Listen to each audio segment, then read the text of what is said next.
Wait. Good. Hello, everybody. All 0 of you.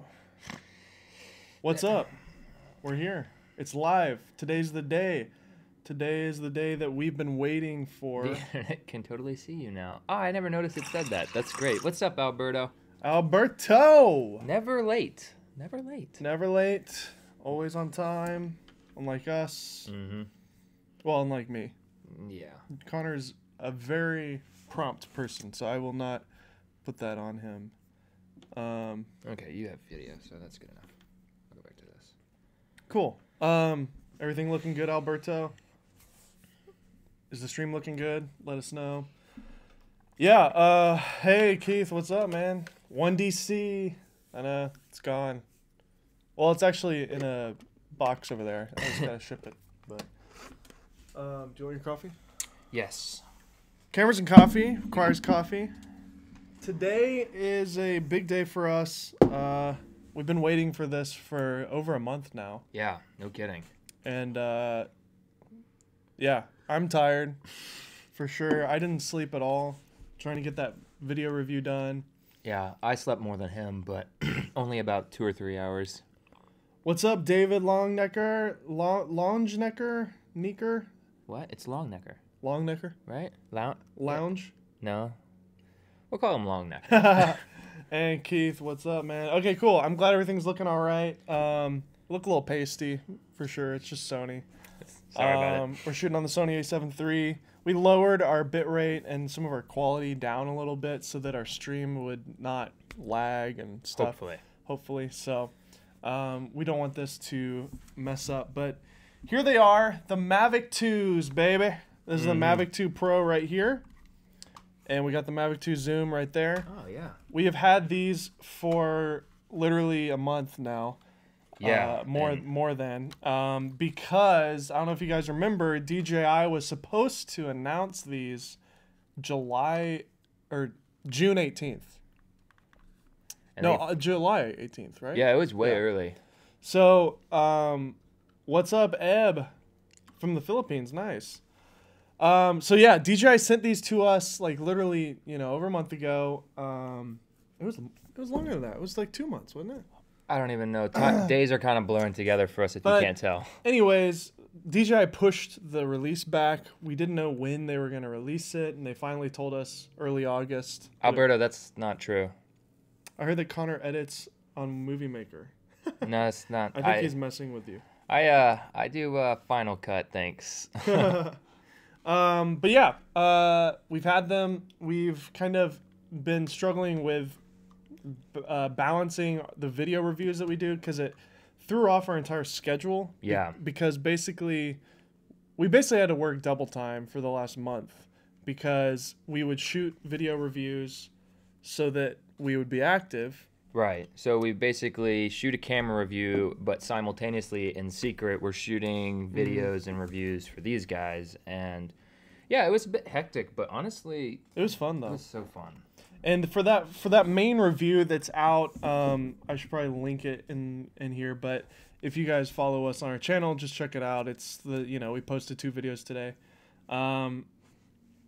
We really spent a long time on that. Like we went to several locations.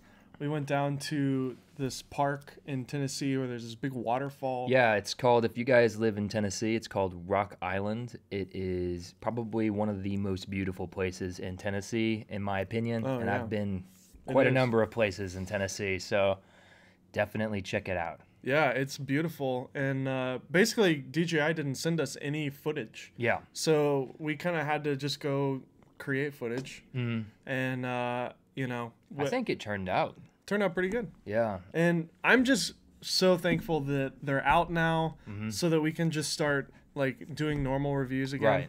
Like we'll keep doing Mavic videos. We'll probably make a couple more. But at least we won't be doing, 2 videos at a time. It doesn't have to be a secret anymore. Yeah, and it also isn't a secret. But here's the thing is like if you order right now on DJI's store, you can actually have it shipped tomorrow.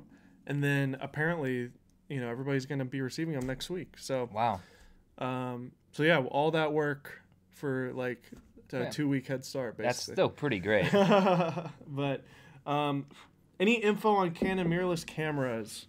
I mean, this stream we're trying to stay focused on the DJIs, but as far as the Canon mirrorless stuff goes, I don't know anything new compared to what we learned last week. Yeah, in the last live stream, I think I briefly touched on it, and most of everything we know came out about a month ago. So yeah, no new updates. They're staying pretty tight-lipped. Obviously, Nikon announced their camera today, so that was cool. Yes. And we might as well announce this, but we pre-ordered it. So we pre-ordered the Nikon Z6. Yeah, the Z6, yes. Which is the more it's the cheaper one. And it's better for video, so it's pretty awesome. It does 10-bit 4K out of it, and yeah, he sent me the specs last night when we were editing away on these videos, and it looked pretty nice. But speaking of these, let's get back to these. Yeah. So Dave, you obviously Dave flew the drones. I did not. I flew it once, but I really didn't fly it much. So Dave, tell me, flying the drones, how do they handle? Let's just start with the basics. Sure. Well, I've been flying DJI stuff now for ever since the first Phantom. So that was, I guess, 6 years ago. And it flies the same as any other drone I've ever flown. I mean, it flies just as good as the previous Mavic, which was easy. The software that DJI has is so easy to use. The obstacle avoidance was turned on when we were flying, which I found a little annoying sometimes. But when we were in trouble, or I was getting near a tree or something like that. Or a light inside the studio. Yeah. Well, that one just acted all messed up.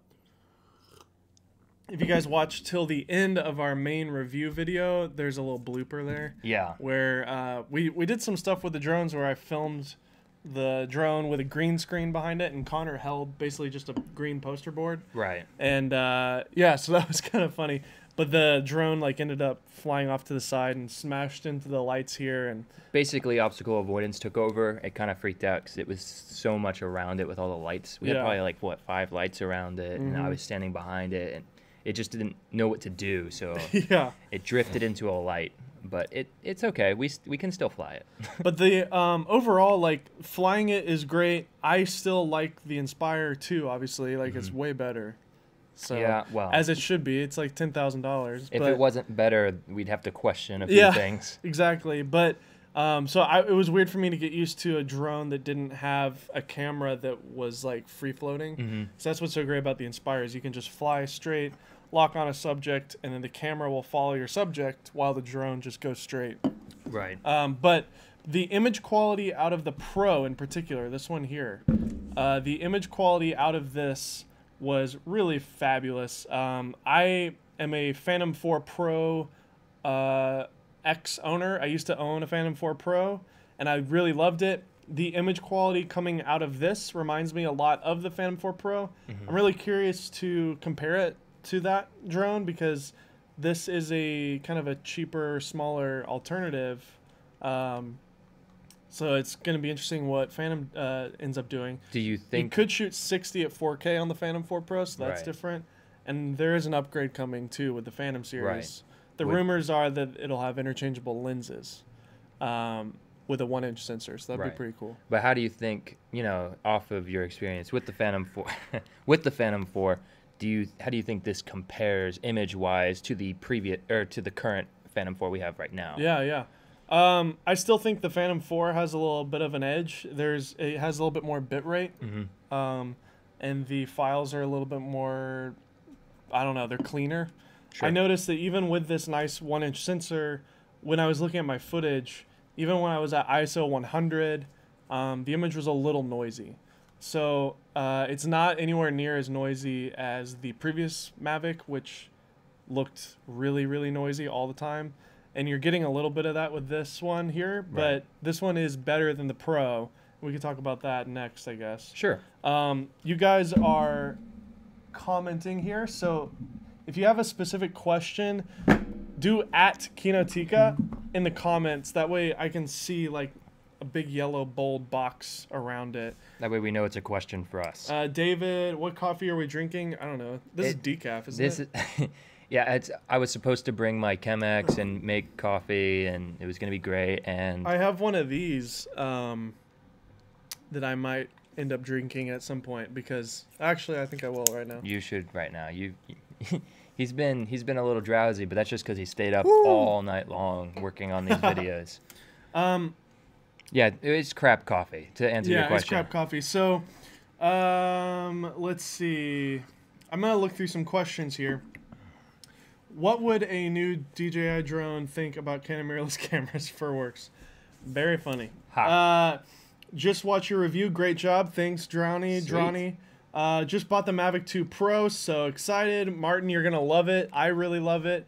Karma grip style for the Hasselblad on the DJI. Potentially. I actually am friends with the guys at Polar Pro, and they told me that they are going to be building a Karma grip for the new Mavic as well. How do you have your audio edited, or is your room that well treated?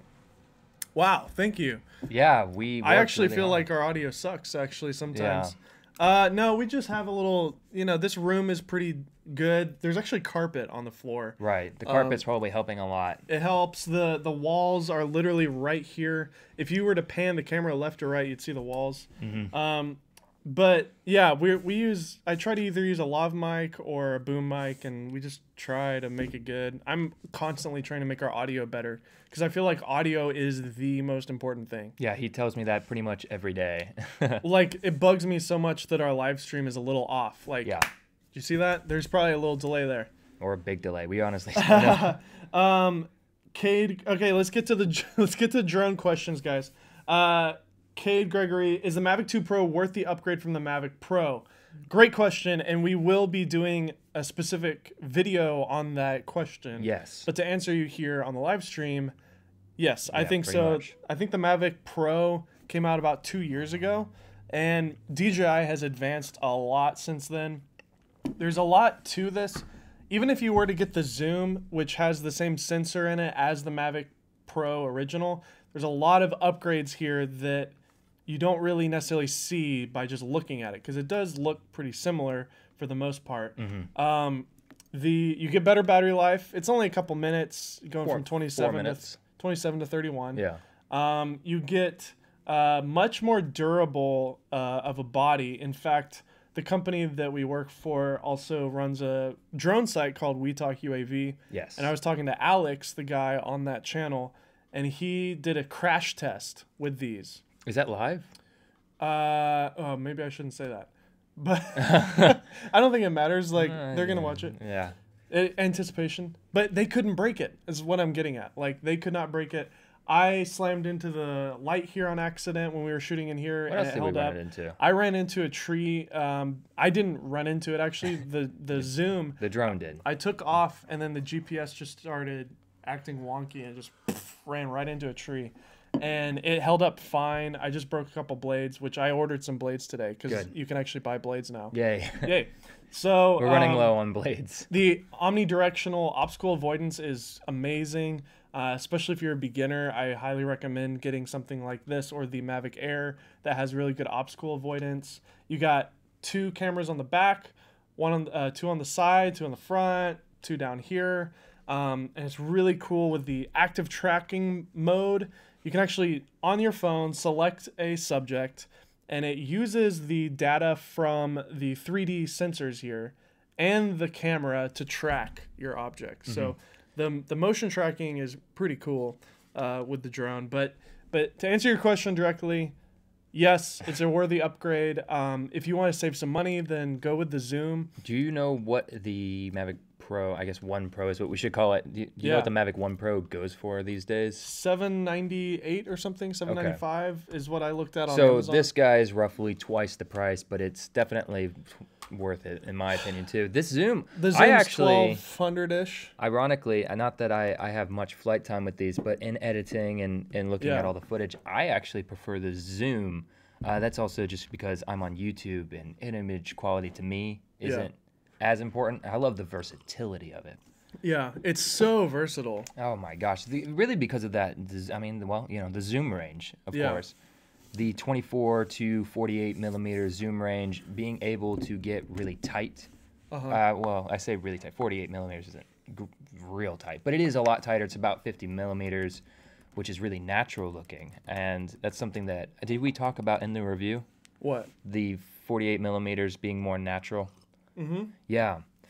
Yeah, it's like it's a 50 millimeter equivalent, so it looks really cinematic. It doesn't look like a drone anymore, and you know that's only temporary because fast forward 5 years from now, and then everybody's gonna have Mavics that can shoot at 50 millimeters. Right. But for now, usually a drone shot. This is pretty unique. Giveaway is like, oh, that's a really wide angle shot. Right. You know, like a GoPro. Which the wide angle shots with drones are obviously really cool. Obviously. And that's what they're really great at. But being able to zoom in and get a more natural looking shot, like basically we described it as before you couldn't get a shot like that without basically a helicopter and a cameraman. And now you can do it more or less with just one little device, which is pretty cool. So I'm kind of swayed more towards it. Maybe if I get some flight time in the future, I'll change my mind. But right now, I really like the zoom. John Fountain, does the camera come off the DJI and fit into a grip like the Karma and the GoPro? So, John, when we first received the Mavic 2s, 2 months ago or whatever, right, we were actually told that the gimbals were going to be interchangeable. Yeah. So you could actually buy a kit with like both gimbals and then replace them yourself. There's a but in this sentence. They've changed that now. That may have been why there was a little bit of a delay. I still think I didn't watch the keynote actually because we were editing and trying to get these videos done. Yeah. But I think the rumors were that you can still send it into DJI and they would swap the gimbals. But no, you can't. Excuse me, you can't take it off and put on like an Osmo, and that would be great. Oh, excuse me, but the Hit Brainiac, we had pizza earlier, so the Hit Brainiac, do they use the same batteries as the previous generations? No, they don't. You gotta buy all new batteries. That's what DJI always does. I don't want to sound like a, it's a big conspiracy or something, but you sound like someone who's against Apple right now. It's always a new charger. Yeah. Wow. Yeah. And then he also asked, is there audio? No, there's not audio at all. That's one thing that I guess you don't really need it. When I was filming on GoPros, it was really annoying to be editing and then you come to a drone shot and you forgot to turn the audio off and you just hear because of the blades and you're going like 30 miles an hour. So no, there's no audio on it. David Longnecker, what is the reason to use the dolly zoom on a drone? I feel like it's more of a close-up thing. Currently, it seems to be a vlog party trick. I 100% agree with you. That's why I would rather go with the better image quality drone with the Pro. I think, and I told Connor this yesterday, I was like, the zoom is cool right now, but I guarantee you in the next 6 months, we're all going to be tired of it. It's the wrong effect. You use that effect in cinema to convey something that's uneasy, something that is creepy. Right. If you're not aware of what I'm talking about, by the way, this drone right here, the Mavic 2 Zoom, has a 24 millimeter to 48 millimeter zoom. And there's a mode called dolly zoom, which is super cool. And you can see it in our review. We just did a top 10 video about the zoom. We're going to do a top 10 video about this. Hopefully post that today or tomorrow. And anyways, the drone basically will move forward while the lens is zooming out. So basically the subject stays perfectly, the same. So basically like if somebody's standing in the middle of the street and you focus on them and you do the dolly zoom effect, the drone will fly towards the subject as the lens is zooming out, keeping the subject exactly the same size, but everything around them is warping and creating this really crazy effect. It's called the vertigo effect. And because it's in the movie Vertigo. It's in the movie Vertigo. That's kind of what it's known for. Jaws used it. Spielberg has used it a lot. It's a very common cinema trick. Right. And they always did it with a dolly, like a guy with a camera on a track, and they would move the camera towards the subject as they were zooming out at the same time. And it's really cool. But you use it to convey an emotion that is not a positive emotion. Like it's a uneasy emotion. It feels strange. Right. Well, it's not natural. I think you told me yesterday that you're saying in the next little bit, you know, like he even said, it's going to become a vlog party trick. Yeah. It's going to be overused. Everyone's going to use it. Just like gimbals. Yeah, because they can. Yeah. They're going to use it because they can, not for a specific purpose. And then at that point, it's going to become pointless to use it. Yeah. Droney McDrone Face. Nice name. Dude, I love your username. Droney McDrone Face asks, on the review video, the panning shots have a slight stutter. Is this just YouTube, or did you see this on the video that came off the drones? I think that might be YouTube. Yeah, I don't remember seeing that. Maybe give us a time code and I can check it out. I'm sure there are moments where I was adjusting the camera and maybe I didn't get something right, but I was trying my hardest to make sure that everything looked nice and smooth. So I think that's YouTube. The Hip Brainiac, is the Pro capable of doing the zoom feature? No, unfortunately, but you could do it in post. You can do it in post, and I've done it in post before with my Phantom 4 Pro in the past. Yeah. So it's the exact same effect. Because of that 10-bit 4K. Yeah. It'd probably look really good. I've done it before. It looks kind of. It doesn't look perfect because with the actual zoom there is real compression happening. Right. That you can't just replicate. But it still has that same kind of uneasy feel. So if you're moving towards a subject, if you just crop in on it in post and then scale back on it as the drone's moving towards it, it creates a similar effect. But no, you can't really do it like you can here. It's like cheating it, basically. Furworks, our buddy Furworks. What's up, man? The Zoom supposedly has less dynamic range than the Pro. Do you have any trouble keeping the highlights in the sky with it? Absolutely. So this drone, the Zoom, I don't know if DJI said this on stage, but it uses the exact same sensor as the previous Mavic. So in terms of image quality, just look at any Mavic video online, and that is essentially the best you're going to get as far as dynamic range. Yeah. This does have a higher bit rate. The original one had a 60 megabit per second bit rate. Right. This one has 100 megabit per second. That is very unnoticeable, especially when you're just watching YouTube videos or like a review of something. So like if I were to show you a 60 megabit per second video and then show you a 100 megabit per second video on a YouTube video as a review comparison, you're not going to see a difference because YouTube compresses it. I would see it when I'm editing it, but that's about it.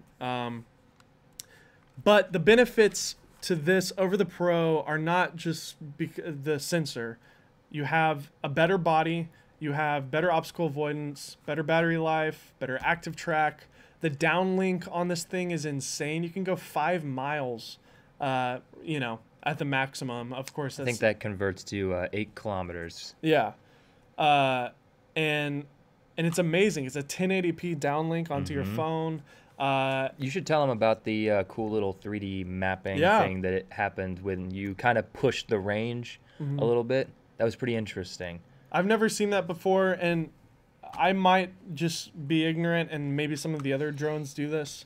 I don't remember it happening on my Phantom, but basically, I looked into some of the paperwork on it, and it looks like not only are they using just GPS tracking and stuff, but they're using like 3D depth data from the GPS, I think. It's so like 3D mapping. So you know how like you go on Google Maps and you can go into 3D mode, or like Apple Maps, you can actually see the terrain. I think they're pulling that information.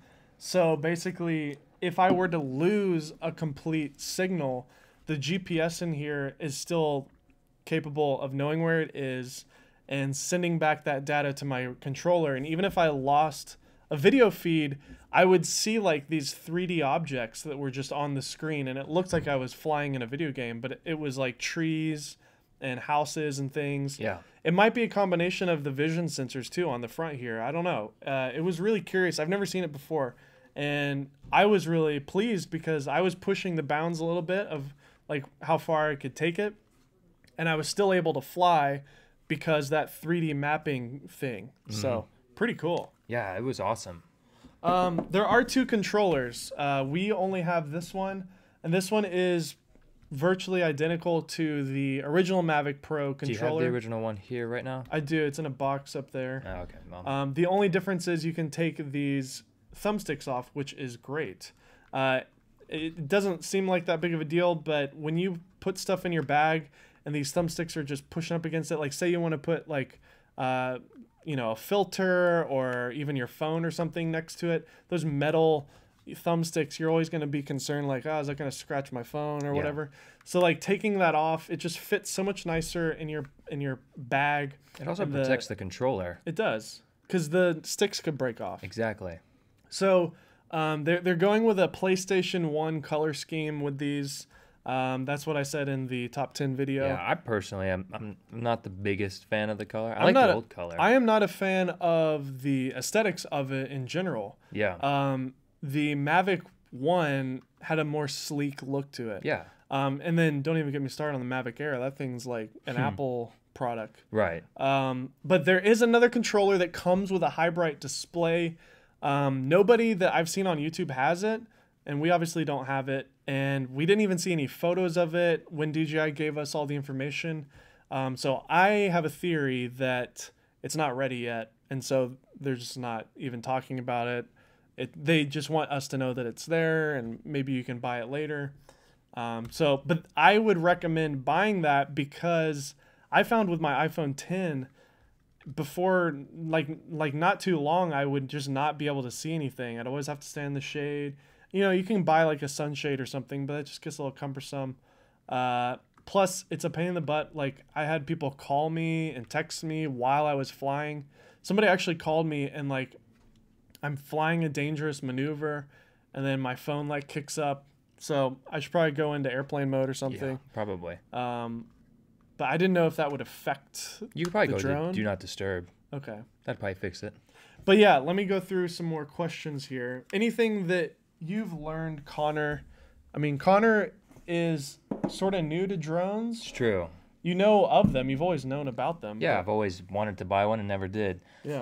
I think we're going to teach you how to fly. Yeah, so potentially over on my channel, which I also released a video on my channel. It's just like a promo video, first look of like the footage put together to like, instead of like in a test kind of a field, it's actually put together like a real edited video. So you can kind of see what it would look like in an actual edit, not just, you know, a review. So that's kind of fun. But basically, an idea that we're tossing around is you basically teaching me, and then we document it so that we can, by extension, teach them how to fly a drone properly. Yeah. So I think that'd be fun. It would. It'd be a good thing for people to learn. I don't know how to do it properly yet, so I'd like to learn anyways. I guess I could just, I don't really have much I could speak to as far as like flying. Sure. I can say though that editing the 10-bit 4K footage was a no-go beast. My little 2-minute video, anytime I made changes, I had to render it in order to watch it, or we had to optimize our media or turn it into proxy files, and it was a nightmare. And even still, it ran slow. Granted, both Connor and I do not have very good computers. Yeah, that's true. These are our computers. We're not editing on, you know, nice new iMacs. Which Pros. we'll get there. We'll get there. This whole experience. But this is probably what most people would have. I know. Well, I don't know. We both probably have less than the average pro, but what was I gonna say? Oh yeah. I don't remember. I didn't get any sleep. It's true. Alberto, do you have any Micro Four Thirds cameras in your possession right now? No, we don't. Yes, I do. I have an X5S for the Inspire 2. Oh, cool. Yeah, we have an Inspire 2 back there. Do you see it right behind Connor? I'll scoot out of the way. Yeah, that's our Inspire 2. We got the X7 on there. Hey guys, I have the Phantom 4 Pro Plus. This is Tucker Anderson. How does the Mavic 2 Pro compare? We are going to be doing a direct comparison to that next week. I have a friend. I actually just reached out to him earlier today. He's just checking audio. Yeah. And he has a Phantom 4 Pro. I sold mine about a year ago, but I really want to do that test. I want to just nerd out and like have a really good A/B test with that, with the color, with the sharpness, the low light, things like that. Because the Phantom 4 Pro for me was kind of the bare minimum. It was like I could never go to a Mavic because the image quality just wasn't good enough. And the Mavic Pro, in my opinion, so far, is good enough to become like your main drone if you want something light and small. At least your main travel drone. Here's the best ideal setup right now, like before the Phantom whatever exists. If you're a real pro drone person, you buy an Inspire 2, and that is your A drone, right? Like your bread and butter. It gets the money shots, ProRes, RAW, all the lenses, whatever. And then you buy a Mavic Pro, and then now you have a small light drone, but it's still pro enough to where if you were shooting a music video, if you're shooting a film, if you're shooting... It's almost like your a promo B camera to your A camera. Yeah, it's like it's good enough. It's like having a C300 and a 5D. Like, they're both good. One is small and light and nimble, and then the other one is big, but it's also more professional. Right. And it's kind of weird because the Phantom kind of is left in this weird middle ground, and I think that's why they're going to... Yeah, they know that, I think. I think that's why they're going to probably, make it different, substantially different. Because now, with the Mavic 2 Pro, the Phantom 4 Pro is it's a weird spot because it's bigger, it's heavier, it's more cumbersome, and it's essentially the same. You do get 4K at 60, which is great. Again, I haven't done any side-by-side comparisons. The Mavic 2 Pro, from what I saw, was a bit noisy, even in the log formats, but it still looks great. The dynamic range is very good on it. DJ, what is the highest frame rate it can shoot? Both drones. Both of them max out at... They're actually both the exact same with all their frame rates. They max out at 4K at 30 frames per second. Right. They max out at 2.7K at 60 which is a nice sweet spot because it's still more than 1080. I really like that one, yeah. And then 1080p up to 120 frames per second. There is some weirdness with the 120 mode because if you were to shoot at 60 frames per second in 1080, it would look sharp, it'd look clean. It would be like a wide focal length, but then when you go to 120, it actually crops in on the sensor. There was some cropping on multiple different modes, right? Also, yes, so the 4K mode on the Pro crops. So it's not a full 28 millimeters. It's probably more like a 35 or something. Yeah. I don't know if DJI mentioned that, and we actually didn't mention it either. We'll mention it later. Yeah. But yeah, 120 at 1080, and it does not look good on either one. Both of them look mushy. There's a lot of image issues.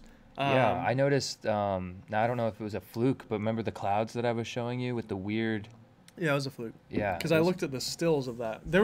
We did a hyperlapse. Was that the hyperlapse? Yeah. Yeah, that was the hyperlapse. We did a hyperlapse test, and by the way, these have hyperlapse mode. DJI is promoting it like it's this big thing, but I don't think anybody really I think that's almost the same thing as the dolly zoom. I think it's kind of like...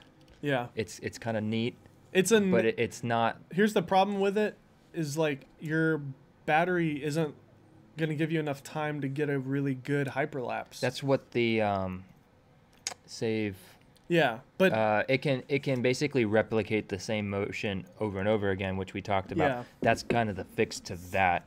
But I do agree with you, though. But that's like super cumbersome. Yeah, take it up. It's change the battery and do it again. Change the battery. But I mean, why am I complaining? Like, you're getting a hyperlapse from the sky with a drone that costs under $2,000. So yeah, but do you think it'll become same thing, kind of overused? Maybe.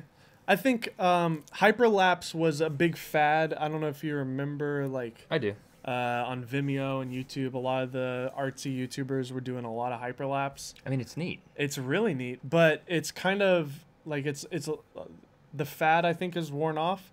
But there's still a handful of guys that like they love it and they do it and they're really good. Right. So I think those guys, the hyperlapse guys, of course they'll use it. Right. They're gonna love it.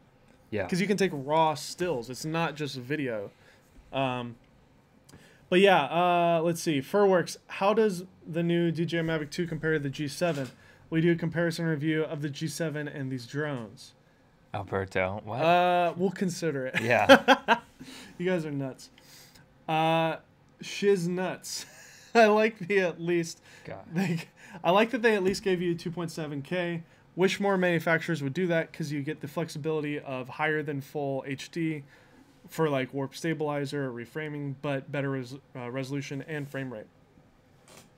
Okay, cool. I'm glad the iPhone do mention the 4K crop.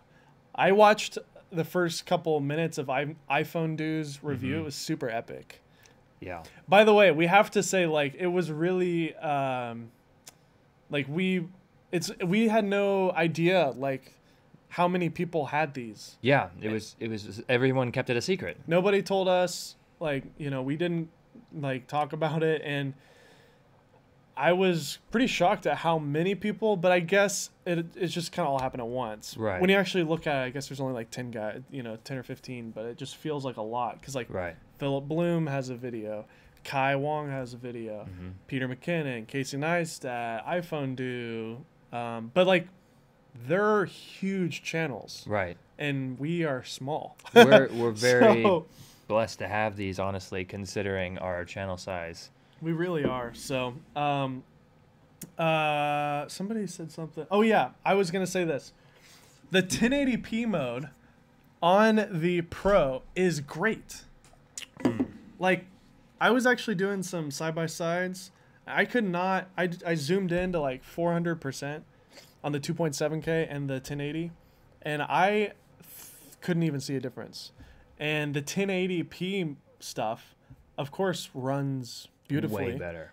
And so I told, I don't know if I told you. I think I told you. I don't remember. Everything's blurring together. I was like, man, like for our channel, you know, it's such a pain to like work with these 4K files. Yeah. Let's just shoot 1080. Like it looks really sharp. In the past with the older Phantom series, I remember the 1080p mode was awful, and like the GoPros, the 1080p wasn't as good. So like it was better to shoot 4K for 1080p, right? Because it was just a cleaner image. But like you're actually getting a really clean image here. There's no crop, so you're getting a nice wide shot, which could be a pro or a con. It's actually nice to have a little bit of a crop because then you get, you know, to the pros of the zoom here. But hopefully all this drone coverage will help you grow then. I've been sharing your videos around places. Dude, Furworks. Dude, seriously. You, Alberto, like... Also appreciate you checking out my video, Furworks. Yeah, thanks, man. I noticed, and I appreciate it. And for anybody who is new here right now on the live stream, if you have a specific question about either one of these drones, the Zoom or the Pro, the Mavic 2s, let us know. Put @Kinotika in the comments here. And that just gives us a signal so that I know to answer. Yeah. We just wanted to do this live stream because we felt like people, you know, might be having a late lunch now or like getting ready to leave work, and they know about the Mavic and they have a bunch of questions. So we've had them for a while. We are the answer bots. We've had it for a month now. If you guys want these, buy them now before they sell out. And they probably will sell out. They will. And the only place you can buy them today is on DJI's store. So go there and they'll actually ship them to you like next week. I guess we haven't really mentioned what the prices are and the price difference, really. Do you want to quickly cover the prices? Yeah, sure. So the Zoom, how much is that one again? It was $1249.99 US dollars. I don't know what the conversion is. You model that one for us. Yes, there it is. See, a 12 something. This is basically $1,250. That's so weird. 50. Yeah, it's a weird price point, but it's the one they picked. And then that guy over there is actually going to be $1,449.99, or you know, $1,450 basically, US dollars. And you want to buy extra blades, you want to buy an extra battery, so you're going to spend more. You'll probably spend $2,000. But just the drone itself, you know, with blades, one battery, you know, and the camera is going to run you those prices. What do you think about how they priced it? Do you think that it's priced fairly? Oh, absolutely. I might be a little weird about that because I'm older and I remember my buddy spending $25,000 for a drone that was terrible. Right. Like literally, I had a friend of a friend who owned a company, and they bought a $25,000 octocopter, and that was the cheapest one they could get. And then your SD is rubbing off. oh yeah. We can talk about that. Yeah. And then when I got into the Phantoms, you know, to get a kit up and running with a GoPro, with the downlink, with all that stuff, it was like $3,000. Right. And now this is half. This is half the price. This is light years better than a GoPro, 100 million times better than a GoPro. Why can't GoPro make 1-inch sensors? That'd be great.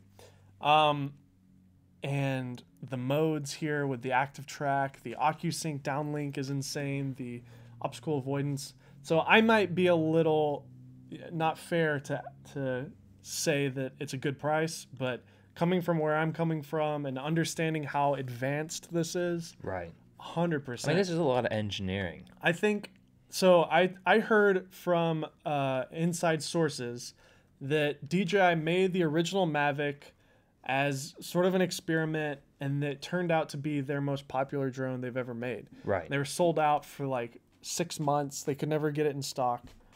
And so DJI now has learned that these two drones here are like, these are going to be the drones of almost every filmmaker for the next 2 years. And I think it's because it fits that happy medium. It's pro enough that people like Yep. you would want to buy it, but then it's also available enough. I would say like it's more consumer as well. So people that are less experienced, like even me, I would consider buying it. So it hits both markets pretty well.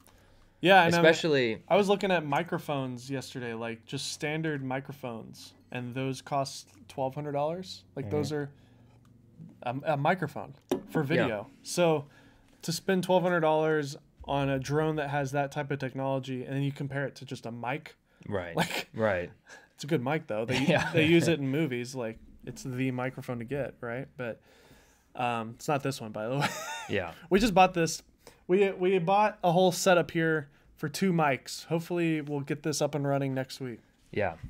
Because we have another live stream box coming in. It should be in by the next time we stream. So. Okay, so we say that every time. It'll be better next week. Yeah. Well, it always is. It is slightly. So there's 2 little things I want to mention that I didn't talk about in the video. You can put filters on here. I did not see DJI selling any yet. I guarantee you that Polar Pro is working hard to like get these out. But if you turn this little thing here, this little filter comes out. It's a little protective, I guess a UV filter. And, you know, a third-party company or DJI could sell ND filters easily. Did you know that? Yeah, I knew that. Yeah. So you could easily sell third-party filters, polarizers, things like that. And then this guy here is similar to the older standard where it's just a little screw-on filter. So I actually wasn't aware that these did this until I just did it myself and was like, oh, these come off. So yeah, this comes off here, little UV filter built in. There's actually a little rubber seal on it, I guess, to protect the zoom element probably. Right. But yeah, I think it's kind of amazing that they were able to put a little zoom in here. It's not when you a think big about camera, yeah. It is kind of goofy. The second thing, I'm having trouble putting this on here. Forget it. The second thing that I wanted to mention is something that we talk about in the top 10 video that we posted today about the zoom. And that is the SD card placement and setup. And this is a total like Dave thing to complain about. I wouldn't care at all. It's definitely something that I am furious about. They have these 2 little slots here. They're little rubber seals. And one of them houses your SD card. And the other one houses essentially nothing. It's a button that you can use to sync your controller to. They're completely identical, other than the fact that one's on the left and one's on the right. And when you're in a shooting environment and you're just like running and gunning and you just want to pull your card out or put a new card in, guess which one I always lift up? Always the wrong one. The non-SD card one. I'm also left-handed, so maybe that's why I choose the left option. Yeah. So we took a Sharpie marker and drew SD over here. There's no markings, by the way, at all. It could have been nice if there's actually a little bitty picture on the inside. On the inside, yeah. So they could have just put that on the outside. Yeah, why didn't they put that right there? Yeah, it would have solved it. But they put it on the inside, so you have to flip it open, and then there's the icon. But at that point, you could just see the literal SD card. So I recommend. It's fairly pointless. The Sharpie's already coming off. As I rub my finger on here, I can see it's actually wiping off. So I would recommend maybe get a little piece of gaff tape, maybe put it on there. If you want to do like Casey Neistat, get like a little heat gun and actually like engrave SD there, but then resale, they won't like that on eBay. That's what, but like Casey never resells anything. He just puts it on his shelf. No, yeah, Casey like trophies, makes everything a trophy. Definitely pick up some batteries if you're gonna buy one of these. Battery life is excellent. You get 31 minutes, and that's more than enough. Oh, I did another little hack on these too. So the chargers, did you see that? Yeah, I do see that. The chargers have this a mechanism. So like this is the plug, and then this is the way that it charges, right? So like if I were to try to plug it in this way, it wouldn't plug in, okay? Right. With my hand as the charger. So it only plugs in one way. And it looks identical either way. Again, really stupid. So what I did was I drew a little graph here to demonstrate like where the charger should interact with this. And again, it's dumb. They should put like little arrows or something, but I just did it myself. Hopefully DJI doesn't get mad because we will probably have to give this back to them at some point. But yeah, buy at least one extra battery. That allows you to hot swap them. You can, well, not hot swap them, but fly and then put a new one in and then charge it while you're waiting around, and then you could take it up and then switch and whatever. So I would, if it's like your bread and butter and you know you're gonna be doing a lot, I would get 3. 3 is probably all you need. That's an hour and a half. You probably don't need more than that. But if you're shooting a wedding or something, that's probably enough. But yeah, pick up a battery, pick up some extra blades. There's a Fly More combo where there's like a little satchel that you can, comes with a little satchel. You can buy a battery charger that has dual charging ports. But yeah, any questions that you're seeing, Connor? Let's see. They are asking, do either have a portrait mode? Portrait mode? No. You cannot. I think that they're basically saying, can you turn the gimbal, like can it just go sideways and do an up and down shot? And that would be great for Instagram TV, right? That would be. Well, no. If anyone uses Instagram nobody TV. uses it. We did a YouTube community post and asked if anybody uses it, and nobody does.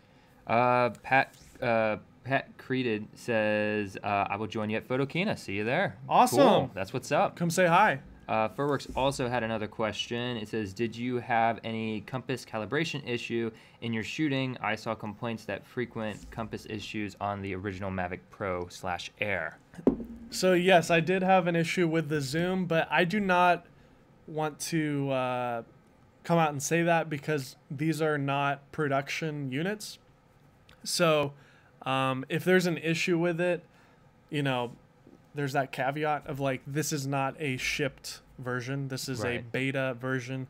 I'm using, like I had to download the app from a website, on a cracked website, basically from DJI. So like everything I'm using is like beta and cracked stuff. So, but when I took the zoom up over the lake, I waited for the compass to calibrate.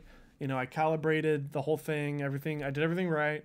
I took off, went over the water, and then immediately it just did a hard right, and it just kept going and going and going. I couldn't stop it. I hit send to home. I did everything I could. I even thought, well, I might as well just kill it in the air so it could fall on the ground. Or even the water. Like, it probably would survive the water if I just killed it and I swam out there and got it. I was trying to like figure out what I was going to do.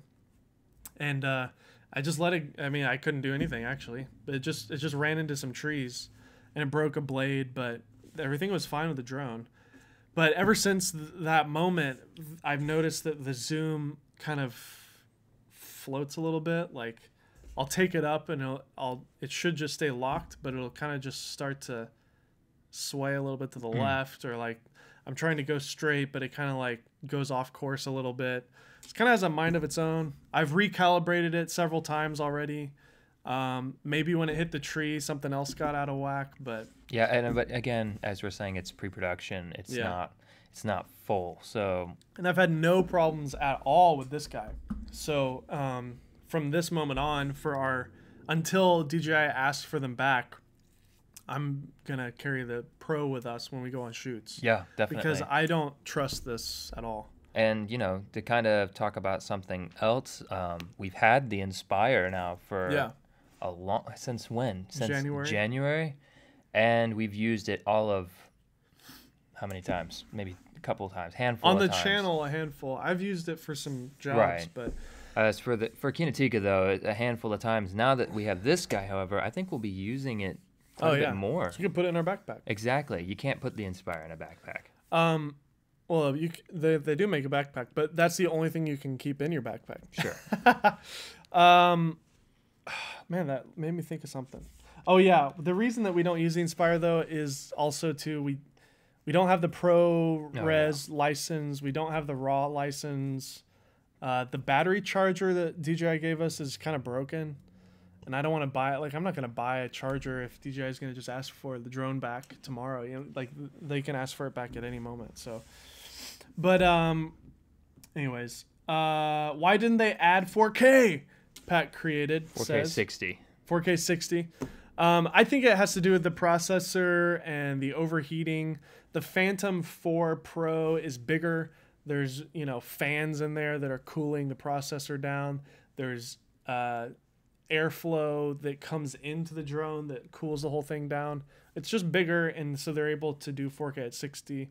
It's a computer in here, so you can't overheat it, or the battery will explode. It'll fall out of the sky.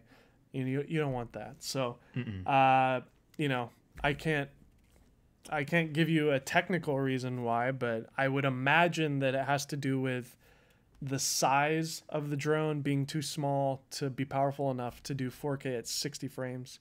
I really wish that it did do it. Like I said earlier, it does shoot 2.7K at 60 frames per second, right? Which is a kind of a good medium ground because it still is bigger than 1080. You can still stabilize that in post if you need to.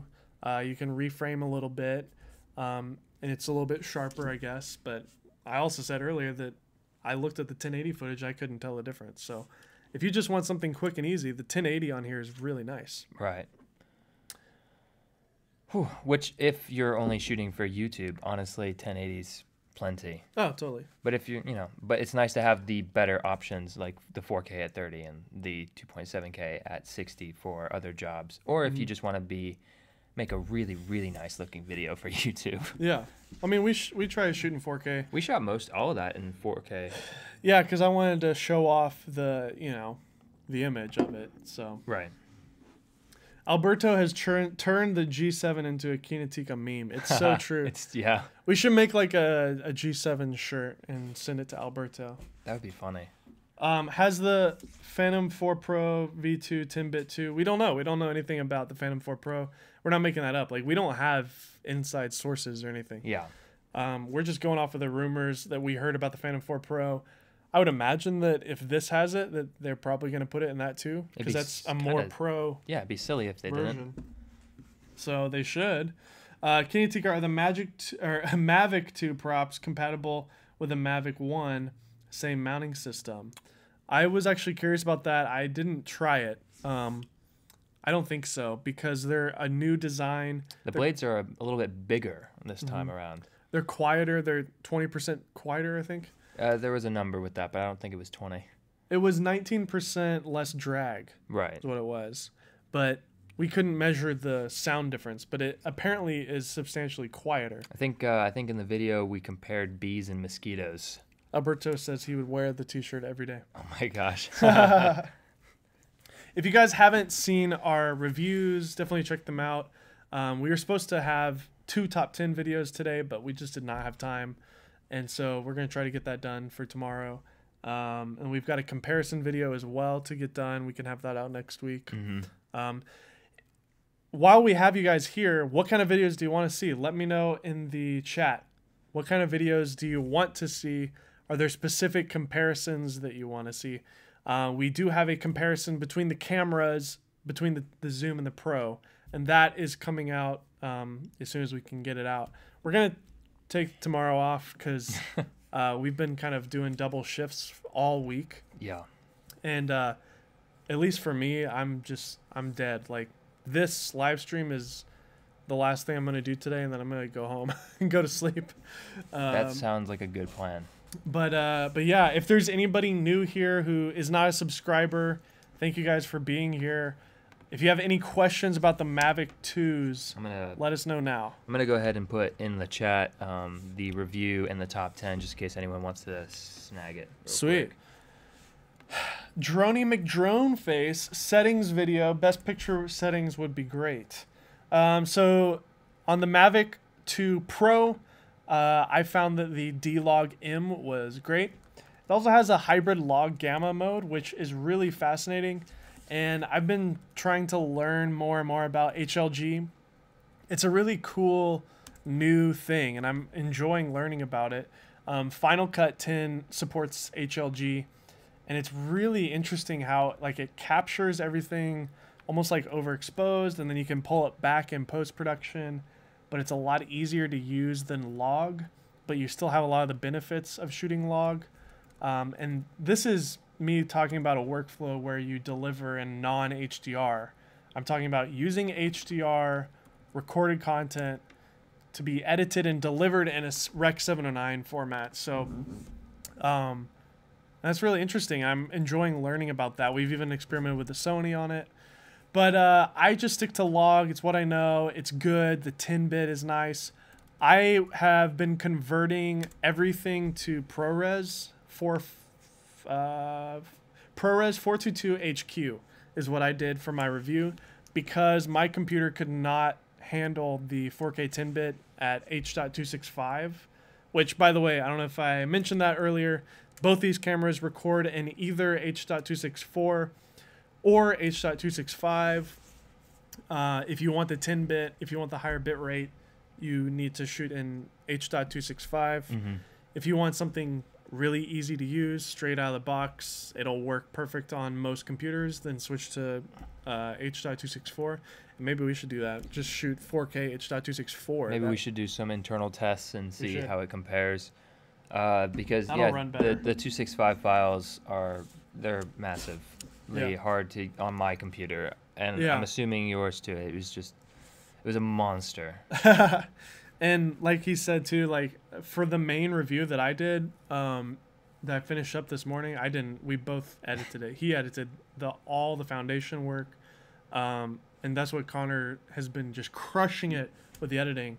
But I meant like when you handed it off to me, I converted all of it to proxy. Right. So because I couldn't play it at all. You were able to sort of play it. I could play it. Sometimes it would play out mostly okay. Sometimes it would look like stop motion. If I rendered it, like I said, or if I optimized it, you proxied it, which I probably should have done. So I used to use a MacBook Air before I owned this. I loved it, and I'm actually stoked about. Apple apparently has a MacBook Air coming out. Is that rumor or fact? It was confirmed yesterday. Oh wow! Okay. It's still a rumor, but okay. I love the MacBook Air because it's so unassuming. It's like that guy's not a pro. He's got a MacBook Air, but it's like, haha, I'm doing 3D After Effects projects. But that's what I did. Every day I would load in my footage. I would convert everything to proxy. I'd go make lunch, come back. Everything was done. I would edit. It was like a breeze to edit with. It was like nothing. There you go. That's smart. Those proxies are tiny little files. Right. And then when you're done, you just hit export and you go make another lunch, because it takes forever to export. Right. But now... Another lunch. Now you and I both are really seeing, like today especially, we really felt the weakness of our computers. Yeah, we did. This entire project... it's weird because we've been using the 1DC pretty well. Like it's been chuggy, but like because I converted everything to ProRes, it ran pretty good. Yeah, mostly. So the Sony files, I think, are harder on our computers than the ProRes, the 4K on the Sonys. Right. And then the 4K on the Mavics are insane because it's H.265. So, anyways, we're rambling here. Furworks, not drone related, but Blackmagic just confirmed at the Beijing Internet Radio and TV show overnight that they are still on target for their original release date. No way. Really? So here's a theory then. If they are on target for the release date, what is happening in September that's a big convention? Oh, Photokina. Wrong. IBC is happening before Photokina, which is the... You set me up for failure. I did. Which is the like European version of NAB. Okay. Which we're not going to, unfortunately, because I would love to go. Because video stuff. Right. Photokina is photo stuff, mostly.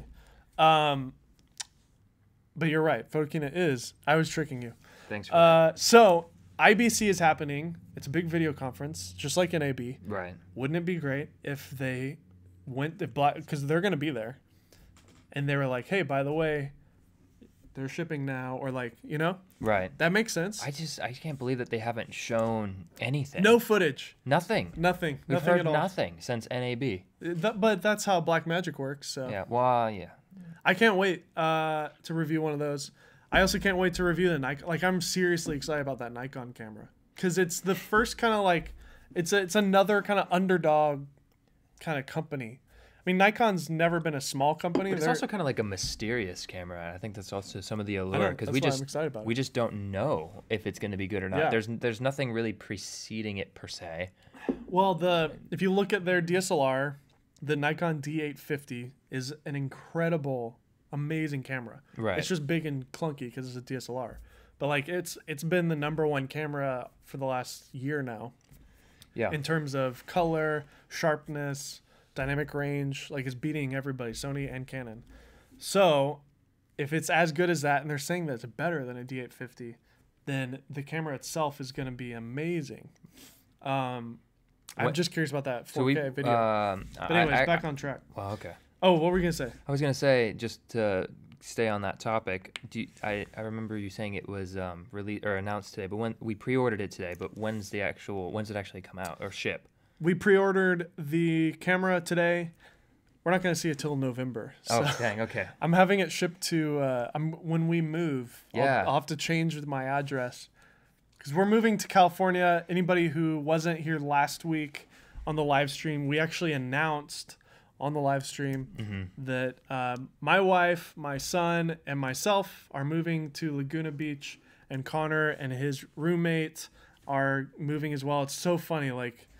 It all worked out. One of his best friends was like, I'll go too so we can afford a place. Yeah. And so we're going to have a Kinotika studio out there too. It's going to be great. We're going to be shooting at the beach. We can hang out with iPhone Do. He lives in Los Angeles. Oh, sweet. What else? No.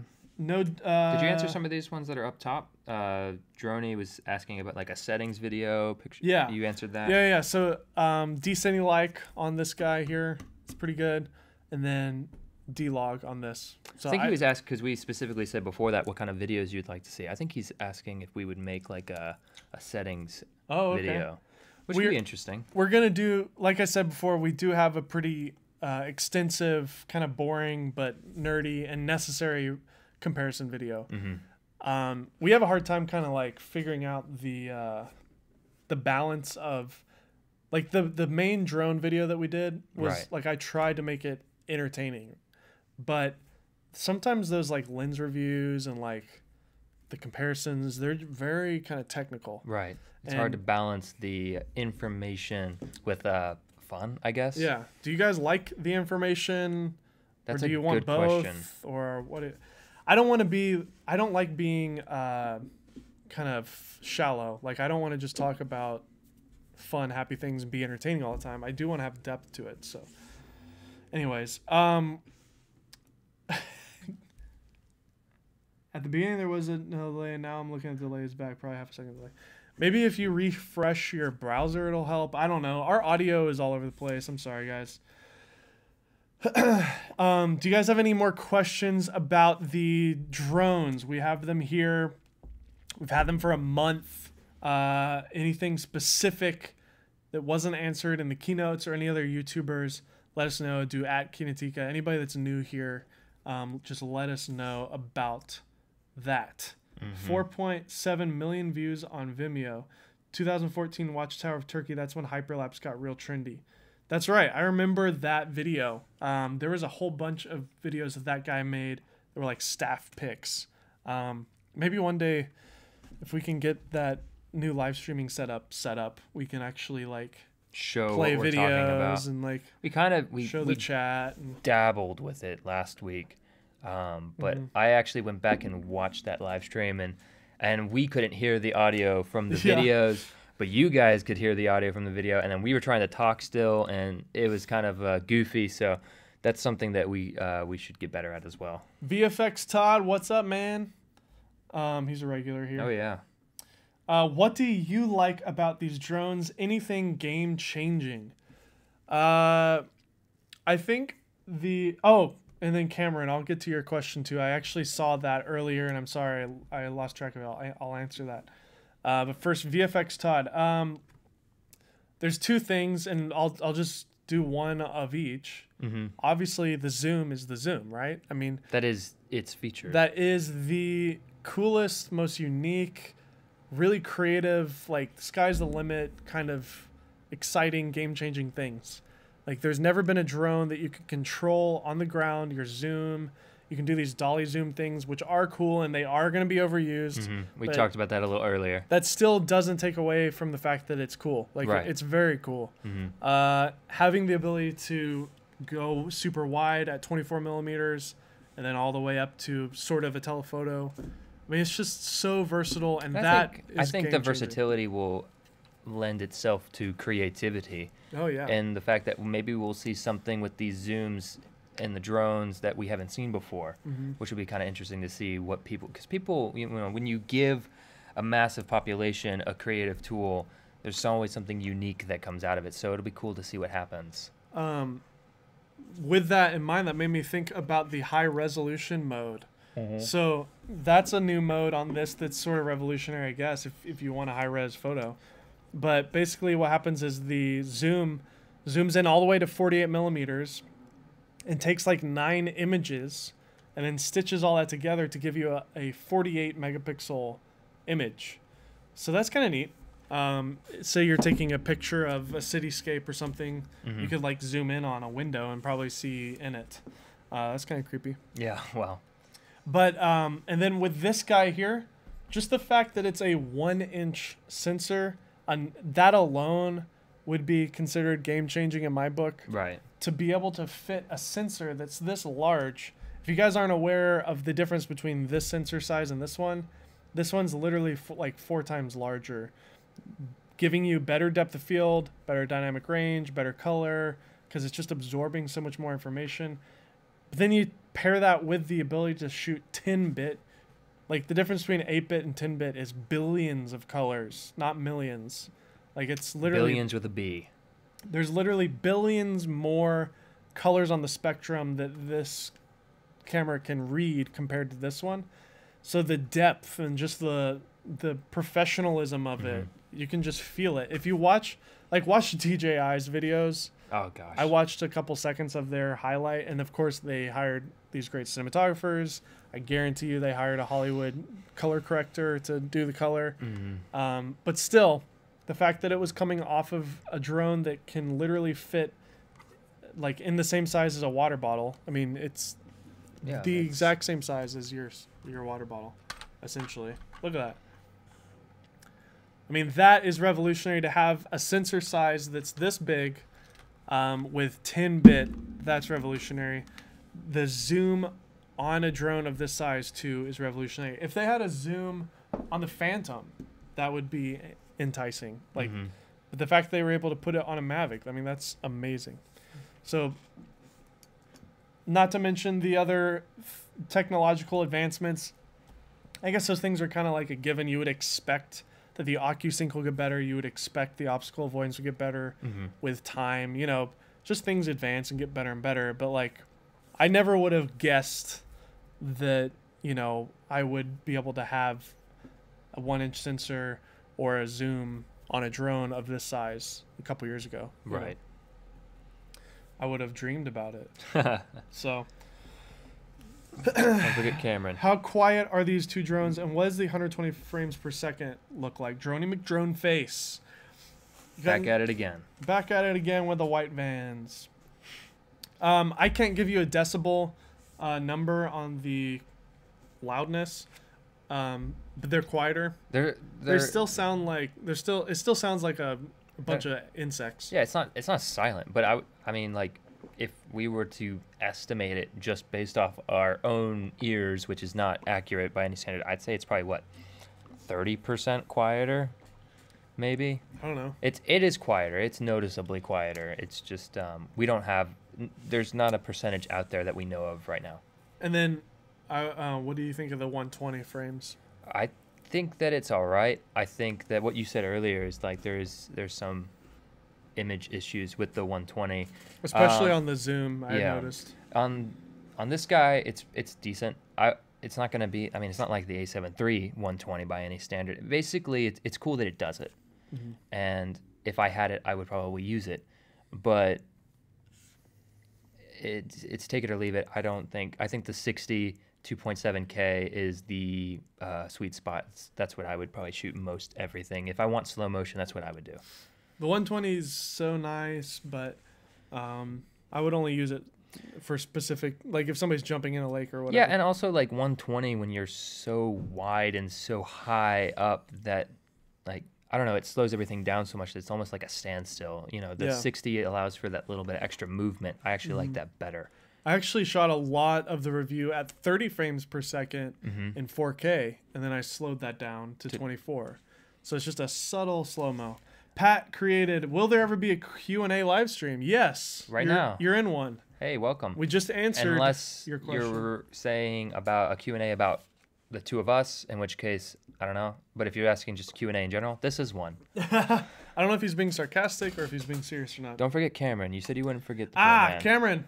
Course lock. So Cameron Reed, you asked me if there is a course lock, and yes, there is. I used it when I did the hyperlapse mode, which was really fun. Basically, you just, you set your course. You basically point your drone in the direction that you want to go, and then you hit go, and then it starts taking pictures, every 2 seconds or every 5 seconds, whatever you set it to. And it knows how far it is from where you took off. So, like, if you set it to take every 5 seconds and you're only halfway through your hyperlapse, but you're about to run out of battery, like, it's going to come home still. Right. But you set the direction of the drone, and it just follows that course perfectly. And you can spin the drone and do whatever you want to point the camera wherever you want, but the drone somehow still stays on that course. Which is really nice. There's still that sport mode. You can now go up to 45 miles an hour in sport mode, which is 5 miles faster than the previous one, which is cool. Well, the Mavics, when the first one came out, like, that's faster than the Phantoms could go. Right. I think it's just the body style. They're more sporty, nimble. Yeah, and so, I mean, that's fast. If you're like tracking a car going 45 down a mountainside or something, like, you could literally follow a car going pretty dang fast. Eric is asking, can you program zoom into the hyperlapse? Good question. That is a good question. I think if I remember correctly, it goes into like an auto mode, and I wasn't able to access the zoom, but I can't speak to that because there definitely is not a mode in the hyperlapse settings that zooms automatically. But maybe if there's a way to do manual zoom while the hyperlapse is happening.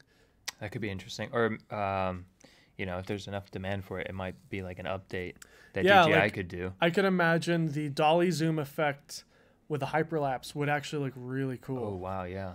So, like, imagine a statue, and then a big structure behind it with clouds. And you're staying locked on that statue, and it's doing that dolly zoom effect, and everything behind it's going out. That'd be crazy with a time lapse. Forgive me if I'm pronouncing this wrong, but I think it's Sindre, maybe. Is there a digital zoom feature for the Mavic to zoom? Or no, Pro. He's asking Pro for video. Not that I've found. There's no digital zoom. However, when you switch to 4K mode, it does crop in quite a bit. It almost turns it into like a 35 millimeter instead of a 28 millimeter. And then once you're shooting 4K, if you're delivering in 1080, you can zoom in on that like 200% in post. So if you want to get a tighter shot, I would recommend going to 4K because it will actually crop in and it'll be higher resolution so you can zoom in. Yeah. But no, there is not a software Not that we've found anyways. That I know of. I go 525. On your last video, you mentioned something about another controller display. Did you mean a Crystal Sky or something completely different? DJI is working on a version of this controller that has a screen built into it somehow. I haven't seen any pictures of it. There were no YouTubers that I saw that had it. Yeah. So I don't know what it looks like. I don't know if it would be like a fold-out display or something. Like maybe like a DS. Ooh, yeah. Yeah. That'd be kind of neat. That would be neat. I'd be down for that. That makes sense actually, like a clamshell. Yeah. So you got this stuff on the top and then a little screen on the bottom. We're just kind of projecting. We don't actually know any of this. Or the screen could flip. Yeah, the screen could be up on the top. Right. Yeah, exactly. Just like a DS. And then you pull these handles out so that you have handles. Uh-huh. I don't know. That'd be cool. But apparently there is one, and I would recommend getting that if you can. When it comes out. Whenever it comes out, because I just can't see anything on my phone.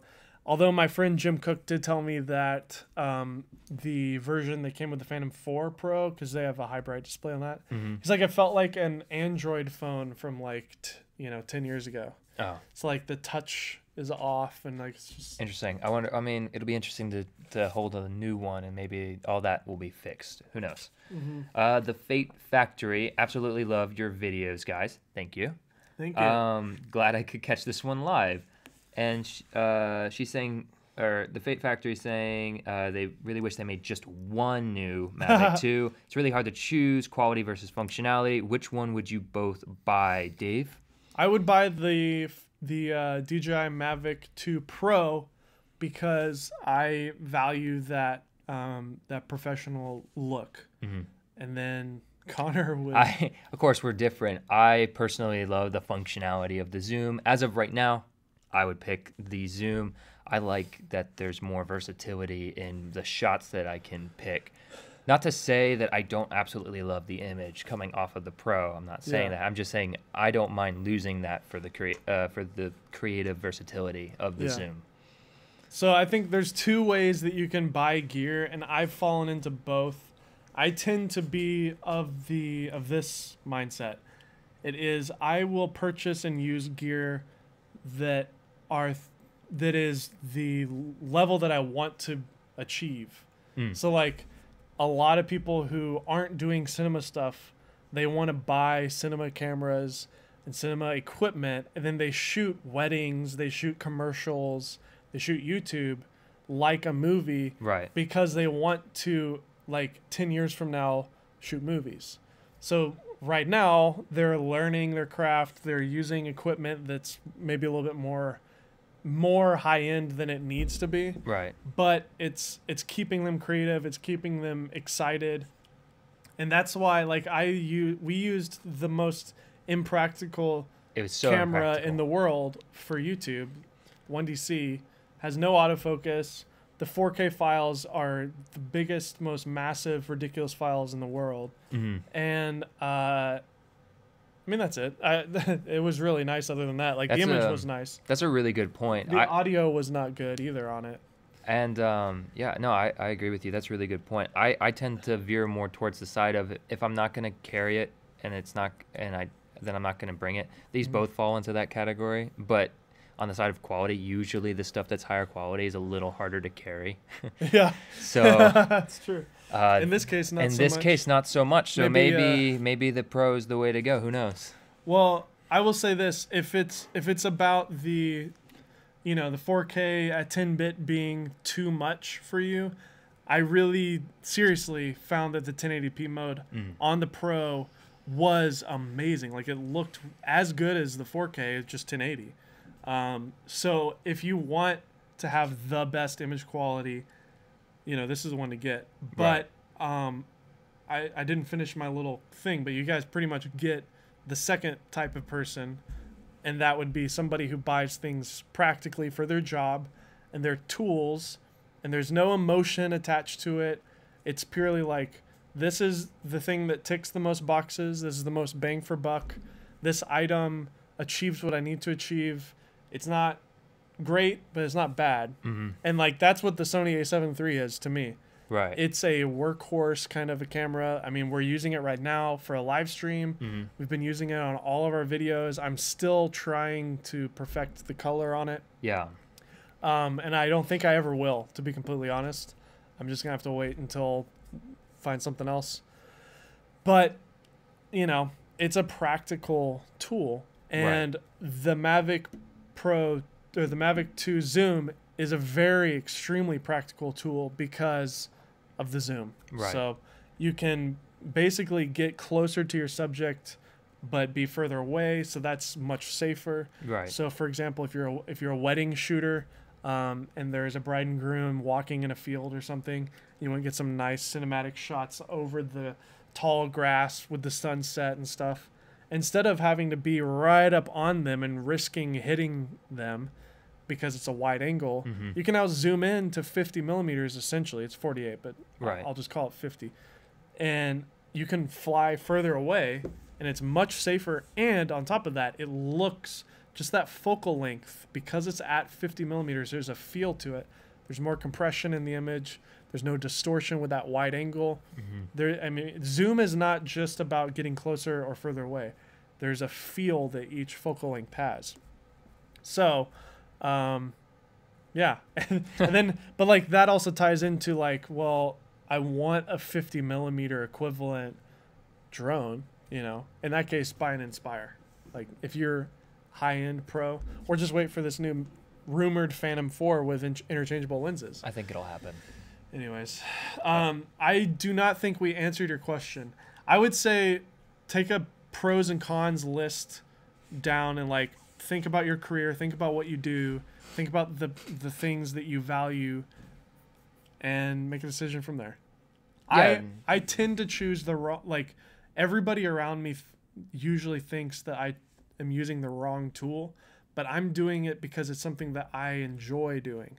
Like I enjoyed using that 1D because at the end of the production, I would look at the footage, I'd be like, ooh, that looks nice. And it did. It really did look nice. So. Fair works. Kinotika, is there still going to be Cameras and Coffee on Friday, or is this one replacing that? Oh, yeah, this definitely is replacing tomorrow. Yeah, no. I'm going to sleep tomorrow. We've actually, have we officially said Friday is live stream day? I think Friday's been our most consistent day, but if you guys want Fridays to be the live stream day, then that's cool. The Cameras and Coffee. I'm out of coffee, guys. You want some 5-hour energy? No, I don't. You want to have explosive diarrhea? Yeah, I don't. There's a story to that. I won't get into it. No, please don't. If this was on my personal channel, I would probably say it. Could you go over the replaceable filters on the Mavic 2 Pro? Sure. Sir Squash. Yeah, so you can actually take these filters off. I mentioned it earlier. The filter on the 4 Pro, it's goofy. It's this little cube, like a little dice, right? You just grab the filter here and you rotate it counterclockwise, like so, and it just pops right off. So there's no spinning involved. It's got like these little hooks on it, and I imagine that Polar Pro is gonna make filters for this. I mean, that's their bread and butter, man. They make filters for drones. That's what they do. So they're gonna do that. Definitely get those. DJI, I'm sure, is gonna make them as well. Probably even. Do you think Hasselblad will make any or no? Since it's their camera. It's just me kind of. I don't know. Maybe. Just kind of thinking. Hasselblad branded filters. That'd be cool. That'd be interesting. Yeah, so that's how the filters work. And as far as I know, there's not any available. I need to probably look on the store. I didn't see any when I was looking for those blades that I bought. Dude, Restock Coffee Supply, always. Furworks, man. Thank you so much. You're always buying us coffee. Appreciate it, seriously. I still have a little bit left. Nice. I think that the problem is that it's decaf. Why do we? I know. We made decaf coffee and we're tired. Anyways. LGO525, cool. Thanks for the awesome response and love your content. Thank you so much. Appreciate it. We're killing ourselves right now, but hopefully next week we'll be all rejuvenated and we're gonna be back to normal. We have to rejuvenate for Photokina next month. We got a lot of stuff to do. I know. So next it's a lot of exciting stuff to do. Next month is like only a week away. Yeah. Yeah. The Fate Factory. Absolutely love your videos, guys. Glad I could catch this one live. I think we already read this. Oh yeah, I read that one. Sorry, guys. It might be this might be nearing the end then. If do you guys not have any more specific questions about the 2 drones before we kind of start wrapping up? I'm sure there's more. 31 people here.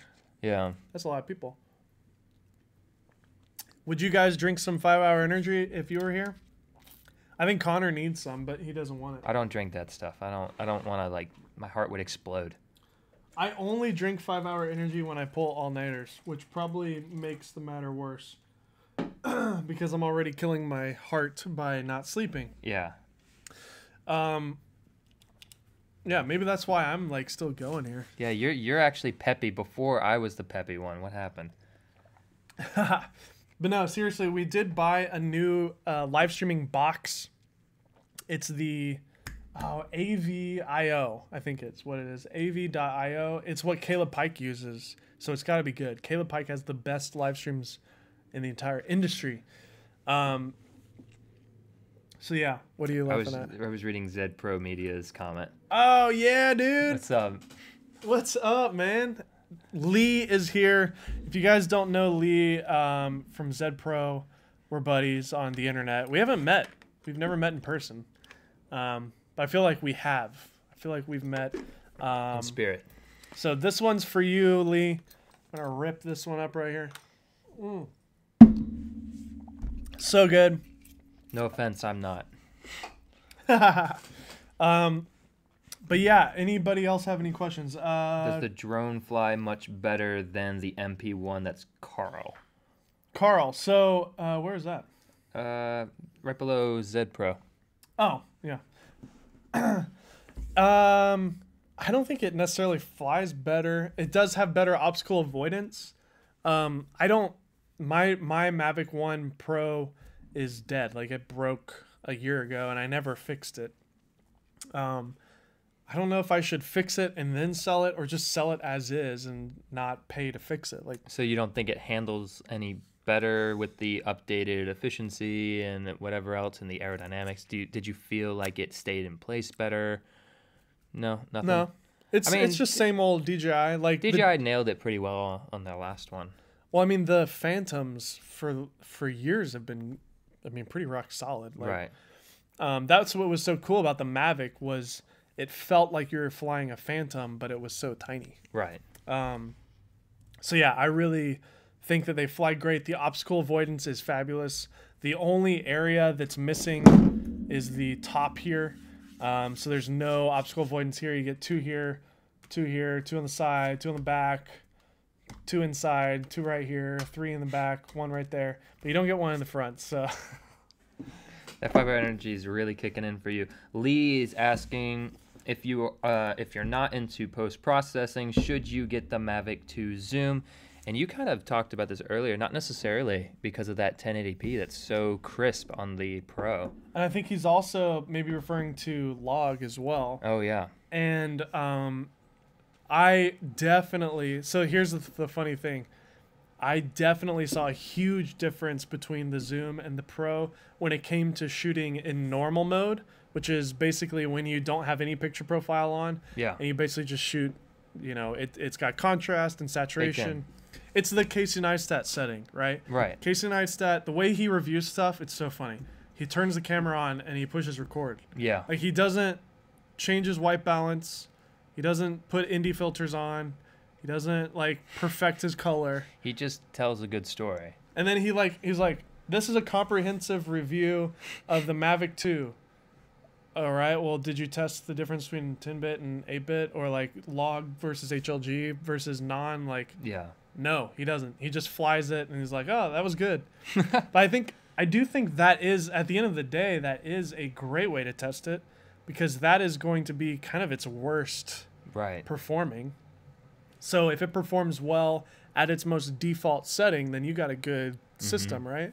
Like, I think the iPhone usually takes really good pictures and just on auto, right? So, and I saw a huge difference between the Pro and the Zoom when it came to no anything, just straight out of the box, default everything. The Pro looked way better.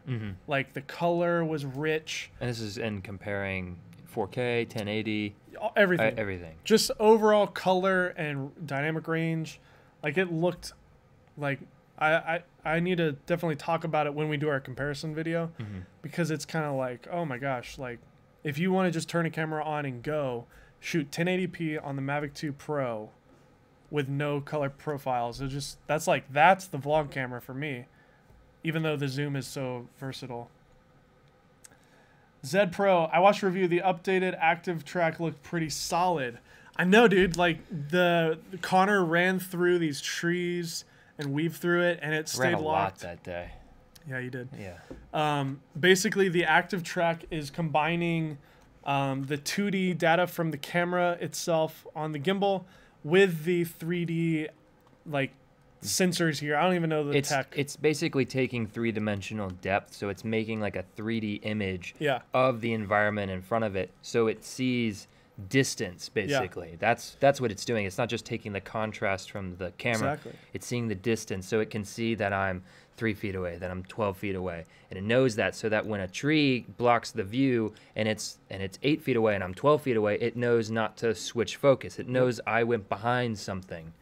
What's amazing is the $10,000 Inspire 2 doesn't have that. Yeah, ironically. So, I've used the Inspire 2 before in active track in a setting like that, and as soon as an object comes into the frame, it's gone. It's honestly brilliant, this new active is. track. It's amazing. DJI is a multi-billion-dollar industry, and they're a private company. Like, they're crushing it. There is not a single company in existence that is even close. I was trying to think who's competing. There are companies, and I'm sure you guys can let me know. Like, I think Parrot has a new one. You know, obviously GoPro has that one that failed miserably. But the thing is, like, you just don't hear people really talking about those. I don't know how competitive they really are. Maybe there should be competition. It would be interesting to see what would happen. But yeah. Alberto, I just got a notification from B&H that the DJI Mavic 2 Pro and Zoom are now available for pre-order. There you go. Coincidence. I don't think B&H is watching our stream. No, I definitely don't. If they are, hello. What's up? No, sorry. Shalom. That's a Jewish joke. Can we make those? Yeah. Yeah, I know. Fluke, do you think they could have made one drone that had both optical zoom and had Hasselblad 1-inch CMOS 10-bit log 10-bit HDR? Yes. Yes, next year. I think that'll be the Phantom Pro 5. You think so? Yeah, I think so.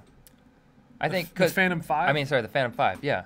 Yeah. Because, like... With a zoom or interchangeable? Because the rumors are that with their primes... What about an interchangeable and one of the option is zoom? I think it'll happen. I think they have obviously developed the technology to zoom stuff. Right. So it would be interesting if they carried that tradition on. I mean, this is pretty tiny. Like, imagine a Phantom. So imagine this. Maybe there are two Phantoms, right? What if you just basically took this off and attached it to the front of another of the Phantom 5 sensor, basically? Yeah. I think they could do it. Well, that sensor is smaller, so that lens is smaller, so it's totally new optics for true. A 1-inch. To answer your question, yes, of course. I mean, if money's no object, you can make something happen. Will they do a 1-inch sensor with a zoom? Probably at some point, but I don't think anytime soon. Probably 3-4 years maybe, but I don't know. I do believe there is an optical avoidance sensors on the top. Actually, it's the top back sensor avoids objects, as I saw from DJI announcement. This thing here. I read on the paper that it is not maybe they're referring to this section here, but maybe this is technically still the back. This is an infrared here, so maybe, but I don't know. Maybe you're right, dude. Who is that? The Fate Factory. Zed Pro. It looks good when Casey uses it. If it looks good. You know, it's noob proof. It's true. And Casey has something that nobody else has, right? He understands story, and he is so good on camera. Like, he just has this natural aura of just like, it's charisma. That's what makes celebrities. And you know, have you ever like seen like a rock star walk in a room? Have you ever met or seen a rock star? Yes. We saw Jack White at Pinewood Social in Nashville once, and he didn't recognize him, but I played some of his music, and he was like, "Oh yeah." I didn't recognize his face. I knew his music. Yeah. So when you live in Nashville, you see a lot of musicians, and yeah, I don't know. People just have that natural charisma, that you know, swagger. And Casey definitely has that. But the Parrot, there you go. I knew it. I knew somebody would tell me, and it's Furworks coming at it again with the white vans. The Parrot on a Fi that Tony Northup reviewed recently has some neat things to it. That leads me to also the fact that I would love to meet Tony Northup. I think that him and Chelsea, is that his wife's name? They're awesome. I've been watching them for years. Oh yeah, Shalom. Mavic Air still relevant at this point? Absolutely. So here is, I think they've cleaned up their lineup pretty well, actually. So the Spark is your like Merry Christmas, Happy Birthday toy slash sort of kind of fun camera cool thing. Drone thing. Yeah. So that's like, you know, you've got a teenage son and you buy him one for his birthday. It's like getting into it for the very first time kind of drone. But I actually I have some friends who use it professionally. Like we actually used it in California, and it looked pretty good. Remember when we went out there with Tim Schmoyer? Yeah. I don't know if you guys know Tim Schmoyer. He's like a YouTube expert guy. He's a good friend. So video creator. Video creators. Anyways, we shot a video for him in Hollywood, and he had a Spark, and I was pleasantly surprised. It's a 2-axis thing. Yeah. But anyways, I'm rambling. So that's that. The Mavic Air now, in my opinion, has replaced the original Mavic. The original Mavic was always kind of like DJI wanted it, I think, to be a little bit of a prosumer kind of a crowd, but because it was so convenient, a ton of pros took it. And so now DJI has course corrected, and they have made the Mavic Pros Pro. Like, I put that on Reddit today. I was like, the Mavic Pro 2 finally lives up to its name. This is a Pro Mavic, like, without a doubt. And so is this, because of the versatility and the uniqueness of the zoom. Right. So that makes the Air this perfect kind of like prosumer, kind of like if you are a vlogger and that's it, you use a G7X or even an M50 or an SL2, buy a Mavic Air, because that will get you everything you need. And it's half the price. I would take it from a different angle too, because I do, or used to do, I should do more. It's half the size of it too. Backpacking on that half the size thing, and it's smaller and it's more portable. So like it's even more portable, and well, actually this is bigger than the old Pro. We have a friend who has an Air. Maybe we should do a comparison. That would honestly might be a good comparison, because being able to fit it in pretty much anything, like especially if you're a backpacker, every ounce counts. So, and you want a cool drone shot, that's the one to go with still. Our friend who I was just referencing, I didn't realize, is in the chat. Dave, what's up? Dave Oglesby is in the chat. Hey, Dave. I don't know if you're here, Dave. Are you across the hall? I don't know if you're home or if you're like in the office. He actually shares an office space down the hall here. He has a Mavic Air. And if he's willing to do a comparison this week, maybe we could do that. Jeffrey Holland's also in the chat. Jeffrey! Check out email from Polar Pro. Nice. Pre-order on ND filters. Wow. Awesome. Cool. So yeah, awesome. Thank you, Jeffrey, for that amazing knowledge. I've been out of the loop. We've been editing and uploading and doing a almost 2-hour-long live stream. So go ahead and pre-order your ND filters now from Polar Pro, Zoom or Pro.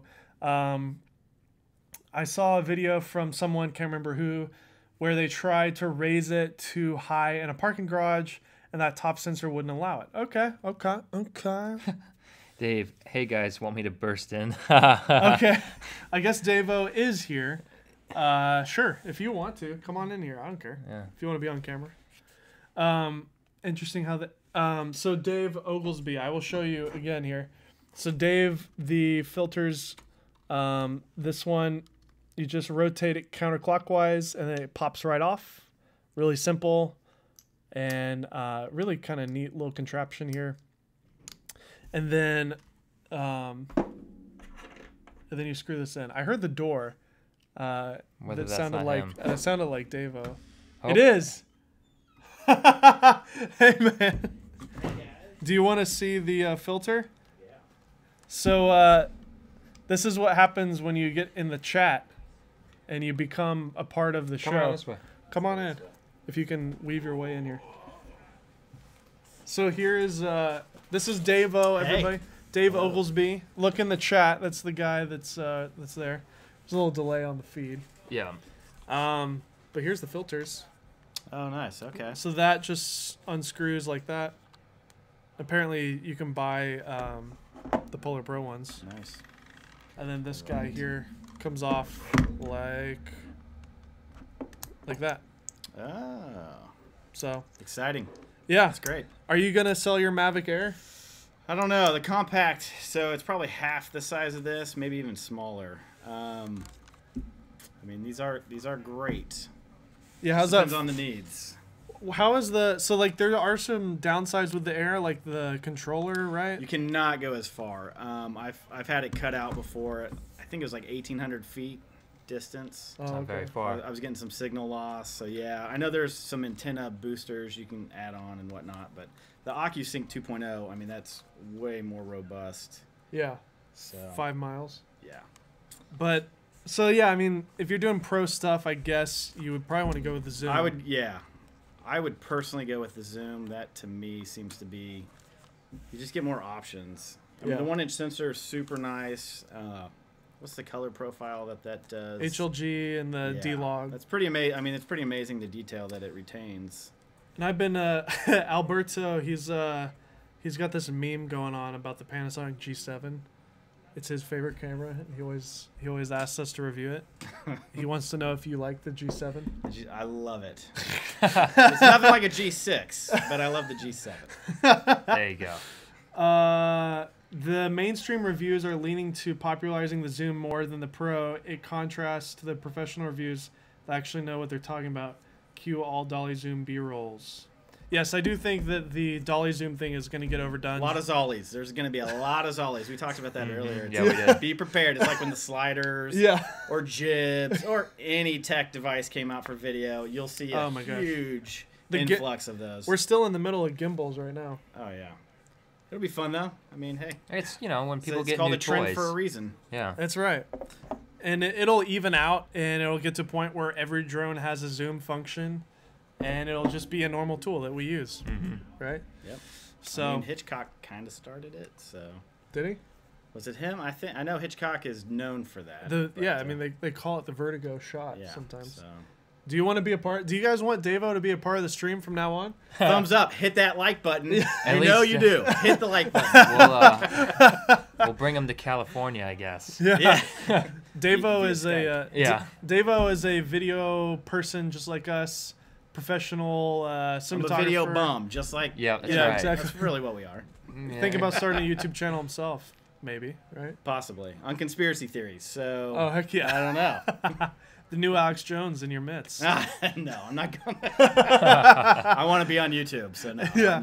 Don't compare me to Alex Jones. Davo and I go way back. We worked together 2 years ago, or a year ago. Yeah. At a normal job, but it was a lot of fun just hanging out with him every day. Since we have the same name, he was always Davo, and then I went by Altizer. So yep, that's right. That's why I call him Davo. And I still go by Connor. I don't know. Yeah. No one else has the Connor as their name. Connor. Yeah. Hi. Somebody brought up a good point the other day. There are no black Connors. Have you ever met a black Connor? No. Yeah. See, told you. That's interesting. Put that in your conspiracy theory podcast. Are you guys coming to Photokina in Cologne? Yes, we are. We'll be there. I guess Well, 24th. when Photokina is happening, we'll be there. As a photo nerd, the manual aperture just calls to me more than the zoom. That's true. Oh, we didn't even talk about that. Yep. Thanks for bringing that up. Who's that? Sir Squash. You can change the aperture on this from 2.8 to f11. You cannot. Not on the zoom. On this, it's a fixed aperture. Well, it's actually a variable aperture. It's a 2.8 on the wide end and 3.8 on the tight end. So I actually noticed a little bit of an exposure change when I would zoom in and out. And you can't control it either. But again, it's still super versatile. Trade-off. And even when you shoot on this, even though it's a lesser codec, the sensor isn't as big. When you shoot at 50 millimeters, it still feels more cinematic because of that compression with the lens. Yeah. But it's nice. You get a lot of dynamic range with this, great colors. If you're matching this to a red or like a C300 or something, like if you're on a set or whatever, and this is your backup to a big camera, like that makes sense to me. Oh yeah, for sure. But if you're a one-man band, you're a wedding shooter, I think definitely wedding shooters are gonna want to go zoom for sure. Oh yeah. Because you could zoom into 50 millimeters and be really far away from the couple. Audio's not going to be that much of an issue. All that. It's going to be way better. Exactly. Also, these are quieter. Davo says that the Mavic Air is really loud, right? The Mavic is a high pitched. I also keep bees. And you actually do? I do. Wait, for real? For real. Apiarist. Anyway, the Mavic Air, if you have one, it sounds like a swarm of bees. It's a very high-pitched, annoying sound. Yeah. This is much lower. It's a more of a low hum, I'd say. The Mavic Air, it's just a very whiny. I'll bring it in. We'll do a comparison, and we'll have Davo in the video since you now all have met him, all 36 of you. There we go. A question for Dave: do you edit videos on an iPad Pro? What software do you use? No, I do not edit on an iPad Pro. Do you? Which Dave? I was going to say which Dave. Yeah, Davo. I will say I've played around with Luma Fusion on the iPad Pro, and it's pretty amazing. I actually pulled in my uncompressed 4K files from my 1DC, and they played natively on my iPad, and they don't play at all on my laptop. So the chips, the iOS chips that they developed are pretty. It's pretty cool. Yeah, I mean, it's better than my. I'm all for Apple making their own chips. We use Final Cut, which is why he has a MacBook. Yes, that's true. Also means you don't have to use ND and just write the aperture. So Blaine, you're talking about the aperture on here. Yes, you could get away with not having a filter, but I always, even in bright sunlight, even if I cranked up to f11, I still had to adjust my shutter because it's just too bright out. Yeah, you're not going to get that nice motion blur. So you're going to want to definitely pick up some ND filters for sure. And as soon as Polar Pro makes some, they're going to send them to me. So unless you want the Saving Private Ryan style. I mean, if that's what you're going for. Exactly. That's what you get. Saving Private Ryan, that's right.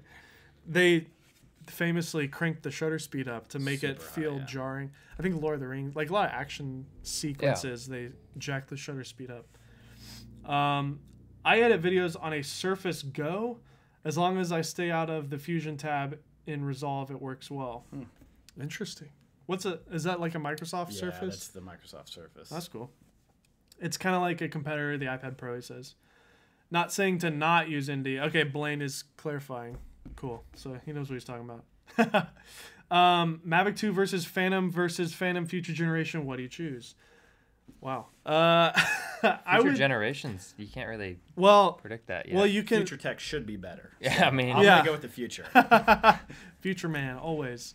Well, I think this is actually a pretty good question because I would imagine that the Phantom series is always going to be that form factor, and if we're talking just form factor, I like the fact that I can put this in my bag and it's the same size as his water bottle. So in terms of just form factor, I will probably be a Mavic user because it's better. Yeah. It makes a lot more sense for what we do, really. If you throw it, like this sits right next to my lenses and my camera in my backpack. Right. It's pretty much ready to fly. Yeah. They did throw me off with 2 new drones that do different things. I know, it's kind of it's interesting. I guess they just want to have options for people, but it is kind of like, if you're a real pro, you can actually see the benefits of both. Like, I mean, Davo knows this. Like, there's true. Yeah. There's a trade-off. If you're a true pro, you're gonna buy both. Yeah. Yeah.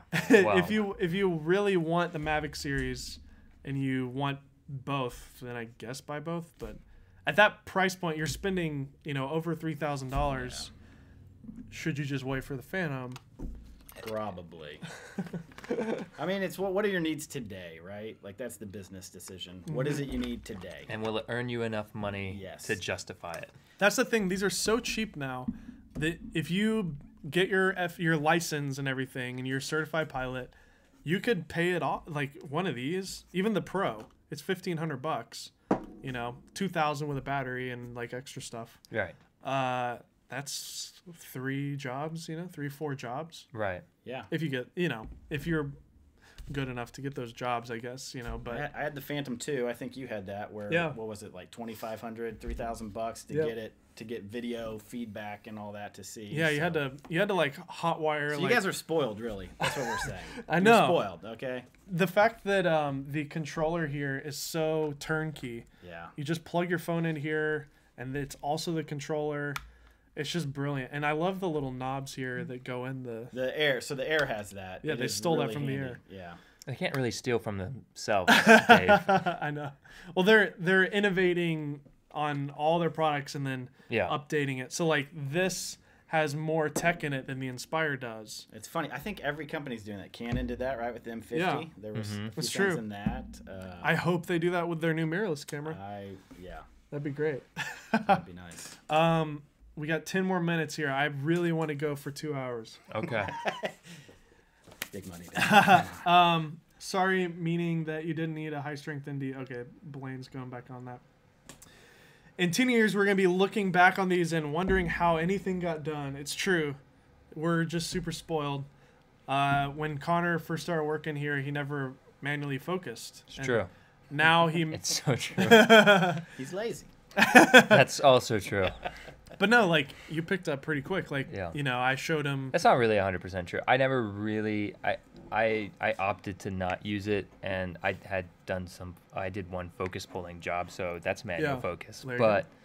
And those were manual lenses. You're using the Rokinons. Right. Yeah. So, but the point is that I really wasn't adept with manual lenses. Is more, I guess, the answer. And so I've been spoiled. But I'm spoiled too because I grew up shooting on when I first started my career, it was with the DSLRs. Like that's when my life kind of got more professional. I'm an old soul. You were shooting on camcorders. I was almost tape to tape. I missed it by just a little. But those I go way back. But like a lot of people from your generation, when the DSLR thing happened, it was kind of like, what is this? These are toys. That's Fisher Price. I'm not going to mess with that. But also you're like, there's no autofocus. There's no waveforms or XLRs. No. Oh, yeah. It cuts off after 30 minutes. But like for me, I was like, who cares if it cuts off after 30 minutes? Who cares if it's manual focus? Look at this image. It's like got depth of field. Yep. But now I'm spoiled with the autofocus. Yeah. And I was a manual focus person. And now it's like, oh, it doesn't have good autofocus. This thing sucks. But like there was a time where, the 5D Mark II had no autofocus whatsoever. And there was no focus peaking either. How on earth did we focus anything? And you had to put, was it an IR filter? What was it? They sold that little. Oh yeah, the mosaic filter. Yeah. It got rid of the moire and stuff. There's a low noise. Yeah. Low pass noise filter or whatever. Blaine, which one did you order? He said, I already have tracking. Oh my gosh. Oh, did you take the survey? I took it and they said I had priority shipping or something like that. I don't know. Did you order one? No. Oh. Joke's on them. So, I had no idea that if you ordered shipping now. Okay. They literally they've got guys with trucks ready to go. Did they do that with the Air? I don't know. I feel like they did that with the Air. They're super on top of it. I have a feeling that alone is the reason why it was delayed a month. Yeah. They wanted to be like... I had heard there was some firmware issues or something like that they hadn't quite got the bugs out, so it wasn't quite ready. Yeah. So, Davo also is kind of in the whole know of the rumor mill with this stuff. You're always sending me stuff. Is there anything that you know about with the next generation Phantoms that you could share? No, the only, you guys may have heard it. The only thing I've seen is possible interchangeable lenses. Mm-hmm. Yeah. Which we talked about earlier. Yeah. What's that that car thing too? Oh, I had heard that the Osmo, they were in the works possibly of a little vehicle similar to like what the Free Fly system guys have done. A little RC car where you could mount your Osmo and something like that. So, wow, that's just a rumor. I don't know. There's a guy on Twitter. I forget his name. Ositol something. Go follow that guy. Somehow he knows. I don't know if he's in China. I'm not sure where he's getting his info, but I think he was right on the pricing too. Who's spot on? Yeah. So. Yeah, we didn't know pricing. I don't know who this guy is, but. I didn't know pricing until Monday. Actually, if I remember correctly, you knew what these things looked like before we did. Yeah, and I actually showed them a photo before they got it. They were we're like, how do you know this? Wait a second. Blaine, we also have an Inspire and love shooting at 45. Yeah, the Inspire that we have from DJI, it's got a 35 millimeter on it, and it's great. Being able to shoot not wide. A longer lens is so nice it's on like a drone these days because you start to see the same patterns, like what we were talking about with the Zolly shot. You'll start to see a lot of the same patterns, but someone out there is going to they'll do something with the Zolly that's just a little different. You'll go, whoa, that was really cool. He was saying that you might be able to mix a hyperlapse with a Zolly shot. Yeah, that would be cool. Who knows? Or if you could do some sort of spin with it too, like that kind of thing. Oh, tricks. Well, not the drone doesn't have to do that. The gimbal itself could spin. Yeah, that's true. Lee wants to know how high can you push the ISO with either drone? Oh, good question. That didn't come up. We actually did a side-by-side comparison between the two with the ISOs. This one goes up to, I think, 1600 max, and then this one can go up to 25,000 or something like that. Oh, wow. I don't remember. Okay, hold on. I have it right here. Here's what I'm ready for. Yeah? DJI to release their camera with a Hasselblad sensor. Yes. That's my prediction. This is what I want to see because it's DJI. I feel like the tech. One. We were talking the other night. The tech. There's one they're right very there. innovative. I feel like they could make a really cool camera that would compete with Canon. Yeah. With Nikon. With Do you Sony. think they'll ever step outside of their bread and butter? I do. Really? They made the Osmo, which I mean, I guess that's kind of in their wheelhouse. They're still gimbals. And the Ronin.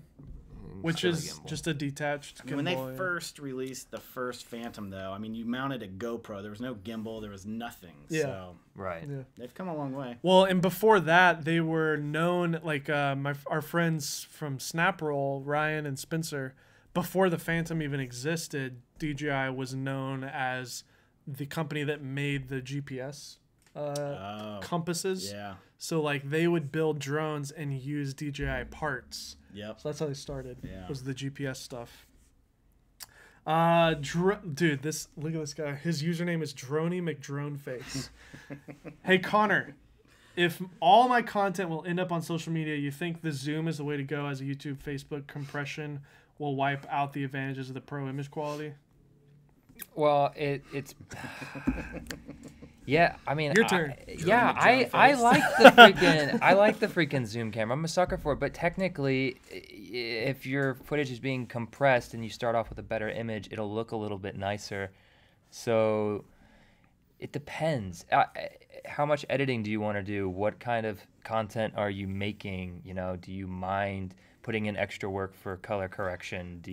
Are you shooting outside a lot? With good light? Yeah. Because the low light isn't very good on that camera. Right. There's a lot of different things. If you're asking directly me, then yes, I like the zoom. I have two zoomers right here. Yeah, he's outvoted. I'm the only, and then our friend Jeffrey. Jeffrey, if you're here, say hi. I think he was in the comments. He was there for a second at least. Jeffrey also is a zoomer. Yeah. So. All my friends pretty much are going with the zoom because it practically is the best drone, and they're both identical other than the cameras. Like, there's nothing different. It's like the Apple Watch, right? You've got like the layers of Apple Watch, they're all the same except different materials. Right. It's well, I mean, that's not 100% true with these. This one actually does have a better camera, but I know, but like the benefits of the Mavic 2 in general, the better downlink, the better obstacle avoidance, right. the high bright display. Most of the updated features are shared between the two. And this is an interesting little nerdy thing. They're both only max bitrate is 100 megabits per second. So that means that the 8-bit 4K on the Zoom maxes out at 100 megabits per second, and that means the 10-bit 4K only maxes out at 100 megabits per second. So that means that you're getting a lot more color information, but technically speaking, if you want proper, like really good 10-bit, like look at the GH5, for example, it's like 400 megabits per second or something nuts like that. So you kind of need more data to make 10-bit really take advantage of it. They're wrapping it in an H.265 compression, which is heavily compressed, but H.265 is kind of like a magic codec. I don't fully understand it because it's like ProRes size quality the high in a really compressed codec. Yeah, it's the next generation of H.264, obviously. But so I thought that was fascinating that the top end maximum you can shoot here is still shooting at the same bitrate as this one. So I don't know what that means at the end of the day, but like I definitely don't think that if you know what you're doing and you're shooting it properly and it's in good lighting, I don't think it's going to be that dramatic of a difference. I would say that it's, I mean, I put together a little video where I mixed the two cameras together, the Pro with the Zoom. Yeah. And in the edit, I don't know that any one shot was like, yeah, that one's drastically worse or that one's drastically better, I mean, they edited together fairly well. Yeah. Fairly seamlessly. They're color matched. All of DJI stuff is matched pretty well. Right. But I mean, like, even just like overall if you stopped it and you looked at it. Yeah. Yes, this one's better. But for me, I think that this is good enough. The big giveaway for me that I kept seeing with this one that stood out the most isn't the sharpness or the 4K resolution. It's the dynamic range. Yeah, it's true. Being able to pull that sky back down. Yeah, and really nice. There's a richness to the color. Like when you look at an Alexa image, there's something kind of rich about it. It's just these big, thick files that have all this saturation. Like look at any movie shot on Alexa.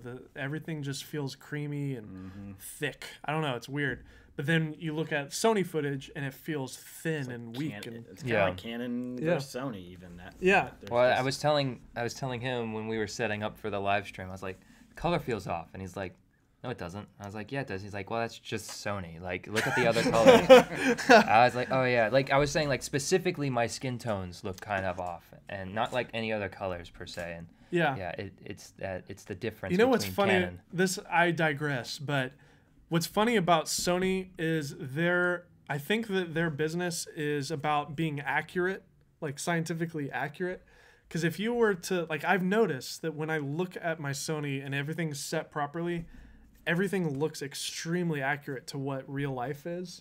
But Canon is not reality. No. Like they shift the reds and the oranges and like they favor things to make people look flattering. Yeah. So that's why it feels kind of almost magical. They're an imaging company. Yeah. That's But Sony is like, no, it needs to be exact. Yeah. Makes sense. That's why, like, when you film, if you're shooting a woman, for example, and you want her to look really beautiful, if you shoot on a Sony, you got to put like a filter on the camera to like soften it, or like use a vintage lens or something, because like you're gonna see all the pores and everything. Marco Borner, Swiss data hoarder. Can I ask you a question about the Inspire? Do you know if there's a way to use Samsung SSD instead of Cine SSD with a specific accessory? I wish that there was, but no. It's extremely proprietary, and it's extremely expensive. I think it's like $500 for the lowest, like 128 gigs, and that is literally like 5 minutes of raw recording. So stick to ProRes unless you're shooting a movie, And we have some friends from Snaproll who shoot actual movies, and they're using the Inspire, and they're shooting RAW, and they were in like some other country shooting a movie. Yeah. And like somebody stole all of their SSDs on set, and Yikes. like they had to they like do hold them for ransom or. Well, they everything was backed up, of course, but like once those swiped it. they only had 4 of them, and they were it's like $1,300 per card. It's like $5,000 worth of cards. There's only 4 of them, and they had to like overnight it and like send it in from anyways. But yeah, the SSDs on the Inspires are super expensive, and unfortunately that's it. But again, the Inspire is not it's not supposed to be for people. Anyone. Like we're not, like we are not the people to get it. It is for Hollywood and rentals and like professional drone ops. Yeah. Like a team. So like you would have a camera op and a drone op. Like and they show up with a truck with like a bunch of wires and antennas popping off of things and very professional wires and antennas. The DJI Mavic 2 colors look like an Alexa compared to a Sony. Dave Altizer, 2018, more or less. Yeah. Yeah, pretty much. Yeah. Okay, sure. No, yeah, that's just the biggest thing that I noticed is the blues from the skies just were more rich on the Pro. That's true. Okay, walking from YouTube for the day. Y'all have fun in Nash Vegas. Thanks, Blaine. Thanks for hanging around, guys. We still got 34 people here. Wow, consistently we've had a good show here. Yeah. We have reached my goal of getting to 2 hours. I actually told Connor yesterday on the phone, I was like, what if we did a 3-hour live stream about the Mavics? And he was like, I said, okay. We need to have Davo in this more often, huh? Yeah, sure. Why not? Hit that thumbs up button. Yeah. So, if there's any last minute questions, hit it in there, but I'll just conclude and say that both of these drones are great options. Both of them are professional, like without a doubt. There's nothing like I know I'm saying I like the Pro, but it's just because I really am loving the image coming off of it. But you can still make beautiful images, very professional images with this one, and it's super creative, huh? The guy said 4-hour live stream about the G7. Oh my God. Yes. So I'm loving both of these drones. We're going to continue putting out videos. Please let us know in the comments on the videos what you guys want to see. The Mavic Air versus the Mavic Pro versus the Mavic Zoom. I think that we've decided we're definitely going to do a Mavic Air with Davo for sure. That sounds like fun. So yeah, we will not be doing a live stream tomorrow. This took the place of that. So we're glad that you guys were here. If you guys have any direct questions, hit me up on Twitter at Dave Altizer, and then Connor _McCaskill on Instagram. And then follow Davo. Yeah, why not? What are you? Are you Oglesby? Davo Video is kind of like what I go by. I'm trying to remember my Instagram. I don't know what it is. So Dave, don't look me up on YouTube. I don't really have anything on there. So that's my Twitter, at Connor _McCaskill. DP Oglesby. And then what's your Instagram? I think it's DP Oglesby. OGLESBY, right? OGLESBY. Correct. Cool. So yeah, follow us on those platforms. Some of us prosumers are tired of good enough. Maybe I'll wait for that Phantom 5.